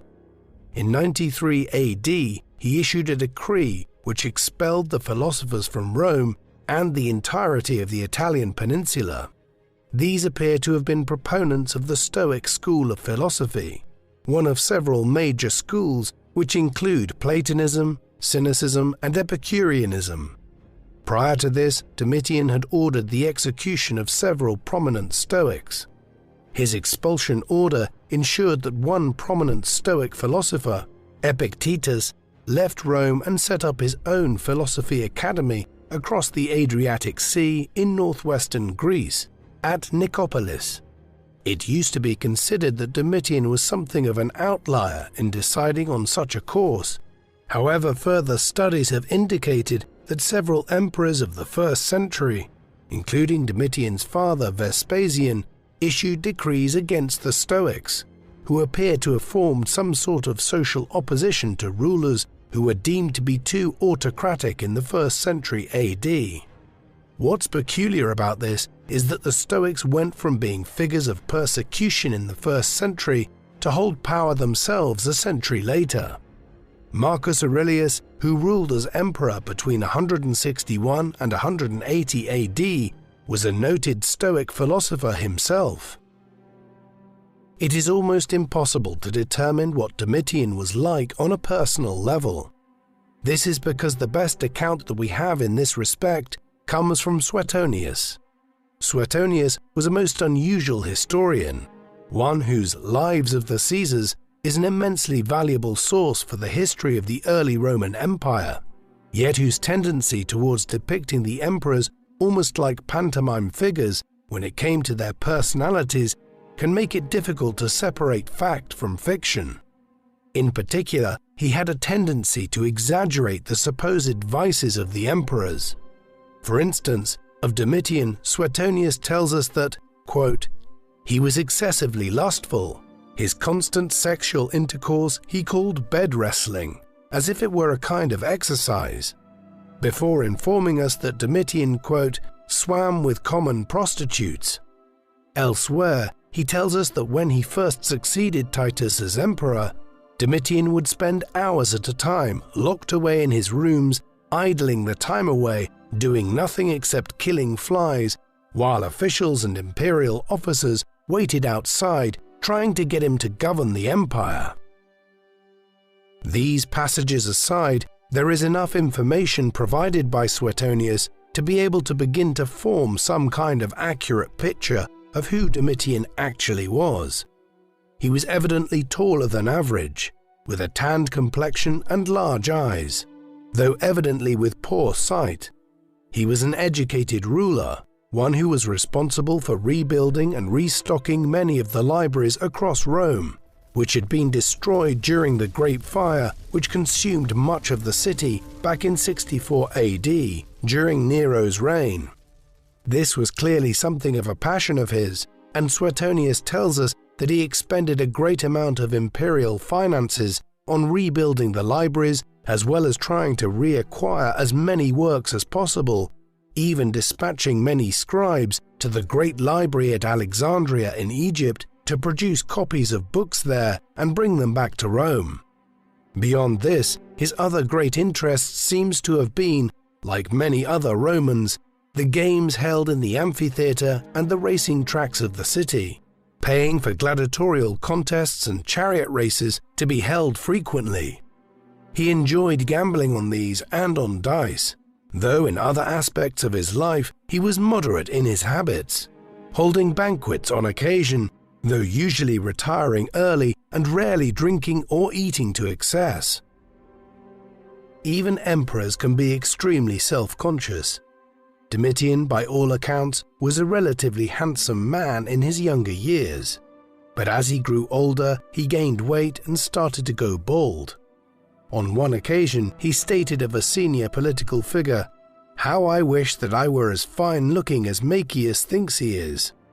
His receding hairline troubled him greatly, and he took offense whenever he heard of anyone being insulted for their baldness, as though it was a slur against his own lack of hair. Such was his obsession with his hairline that he even composed a book on the subject, entitled On the Care of the Hair. Incredibly, this appears to have not been a made-up story of Suetonius's, as he even quotes from the text, and presumably his readers would have been familiar with the work in question. The book was addressed to a friend of Domitian's, who also suffered from hair loss, and who the emperor bemoaned the fate of his hair to in the following words: "Do you not see that I am too tall and comely to look on? And yet the same fate awaits my hair, and I bear with resignation the aging of my locks in youth. Be assured that nothing is more pleasing than beauty, but nothing shorter lived." Domitian had greater problems than just his hair loss. While the exact reasons for it can be debated, there is no doubt that by the late 80s AD, there was growing opposition to his rule from many quarters. The first major sign of this came in 89 AD, when Lucius Antonius Saturninus, the governor of the province of Germania Superior, revolted against the emperor. This was a serious matter. The provinces in Germania, along the border at the river Rhine, were highly militarized, and any revolt from this part of the empire always ensured that the leader of any such insurrection there had a large number of troops under his command. In Saturninus's case, the revolt was quickly suppressed. He had initiated it on the 1st of January, in the middle of winter, having secured an alliance with the Chatti, the tribe Domitian had waged war on early in his reign. However, their plan to join Saturninus's legion after he raised the revolt against Domitian was foiled when a sudden bout of warmer weather melted the ice on the river Rhine and prevented the Chatti from joining up with Saturninus's troops. As a result, in a matter of less than 4 weeks, Roman legions from the surrounding provinces moved into Germania Superior on Domitian's orders and crushed the rebellion. Nevertheless, it pointed towards a growing discontent within Domitian's rule. Saturninus might well have revolted in the expectation that if he secured control of several provinces along the northern border, the Senate and its followers in Rome might abandon Domitian in the same way that Nero had lost their support in 68 AD, leading to his fall from power. There certainly appears to have been a growing animosity between the emperor and a faction within the Senate. This was in part responsible for the expulsion of the Stoic philosophers from Rome and Italy in the early 90s AD, as Domitian identified them as being associated with his opponents. Several senators were found guilty of crimes over these years and were executed. This is presented as evidence by Tacitus and Suetonius of Domitian's growing tyranny as his reign progressed. It wasn't out of the ordinary, though. Emperors such as Claudius back in the 40s and early 50s AD had regularly seen the need to execute senators who were perceived as plotting against the regime, and yet they were judged much more favorably by the same historians. Domitian's condemnation was rooted in a much more broad animosity among the senatorial class, which was tied into ideas about the traditional honor which should be afforded to the Roman nobility. Given the accounts provided, it also seems reasonable to suggest that Domitian's behavior did in fact become more incendiary in the mid-90s AD, while also acknowledging that the extent of this was exaggerated by his critics. Matters came to a head in 96 AD. In a strange development, given the growing standoff between the emperor and the Senate, the conspiracy which saw him assassinated emerged from within Domitian's household staff. The ringleaders were a steward called Stephanus and a chamberlain called Parthenius. On the 18th of September, they organized for the doors of Domitian's private apartments to be locked and then approached him, apparently on official business. Stephanus presented the emperor with a scroll, and while Domitian was preparing to read it, he then drew a concealed dagger and stabbed the emperor in the groin. A scuffle followed in which Domitian tried to have an attendant retrieve a nearby dagger for him, but as he did so, other servants rushed forward and stabbed the emperor repeatedly. In a classic example of the flowery stories which Roman historians injected in their work, both Suetonius and Cassius Dio relate that a soothsayer of Germanic origin, Larginus Proclus, had predicted the emperor's imminent death just days earlier through interpretation of lightning. We are probably on steadier ground in assuming that the conspiracy involved more than those who actually stabbed Domitian to death, as within a very short period of time, Titus Petronius Secundus, one of the commanders of the Praetorian Guard, was securing the imperial precinct, and leading senators were being informed of the assassination. Who amongst these might have been involved in the plot remains a mystery. In the immediate aftermath of Domitian's assassination, while the former emperor's blood was still settling, the Senate convened and they elected one of their own, Marcus Cocceius Nerva, as the new emperor. Nerva was a well-respected senator, though an elderly one in his mid-60s. His selection was a consensus choice, with the expectation that his reign would be a short one, and a more lasting solution could be found in the interim. And so it proved to be. He died just 16 months later, and thereafter Marcus Ulpius Trajanus, who Nerva had appointed as his heir, succeeded him. Trajan's accession marked a new departure in the Roman Empire, whereby the previous emperor would select a worthy individual who was not necessarily a close blood relative. He would then adopt this heir who would succeed him upon his death. The system proved effective. Trajan was widely considered to have been amongst the greatest of the Roman emperors, with some memorials praising him even above Caesar Augustus.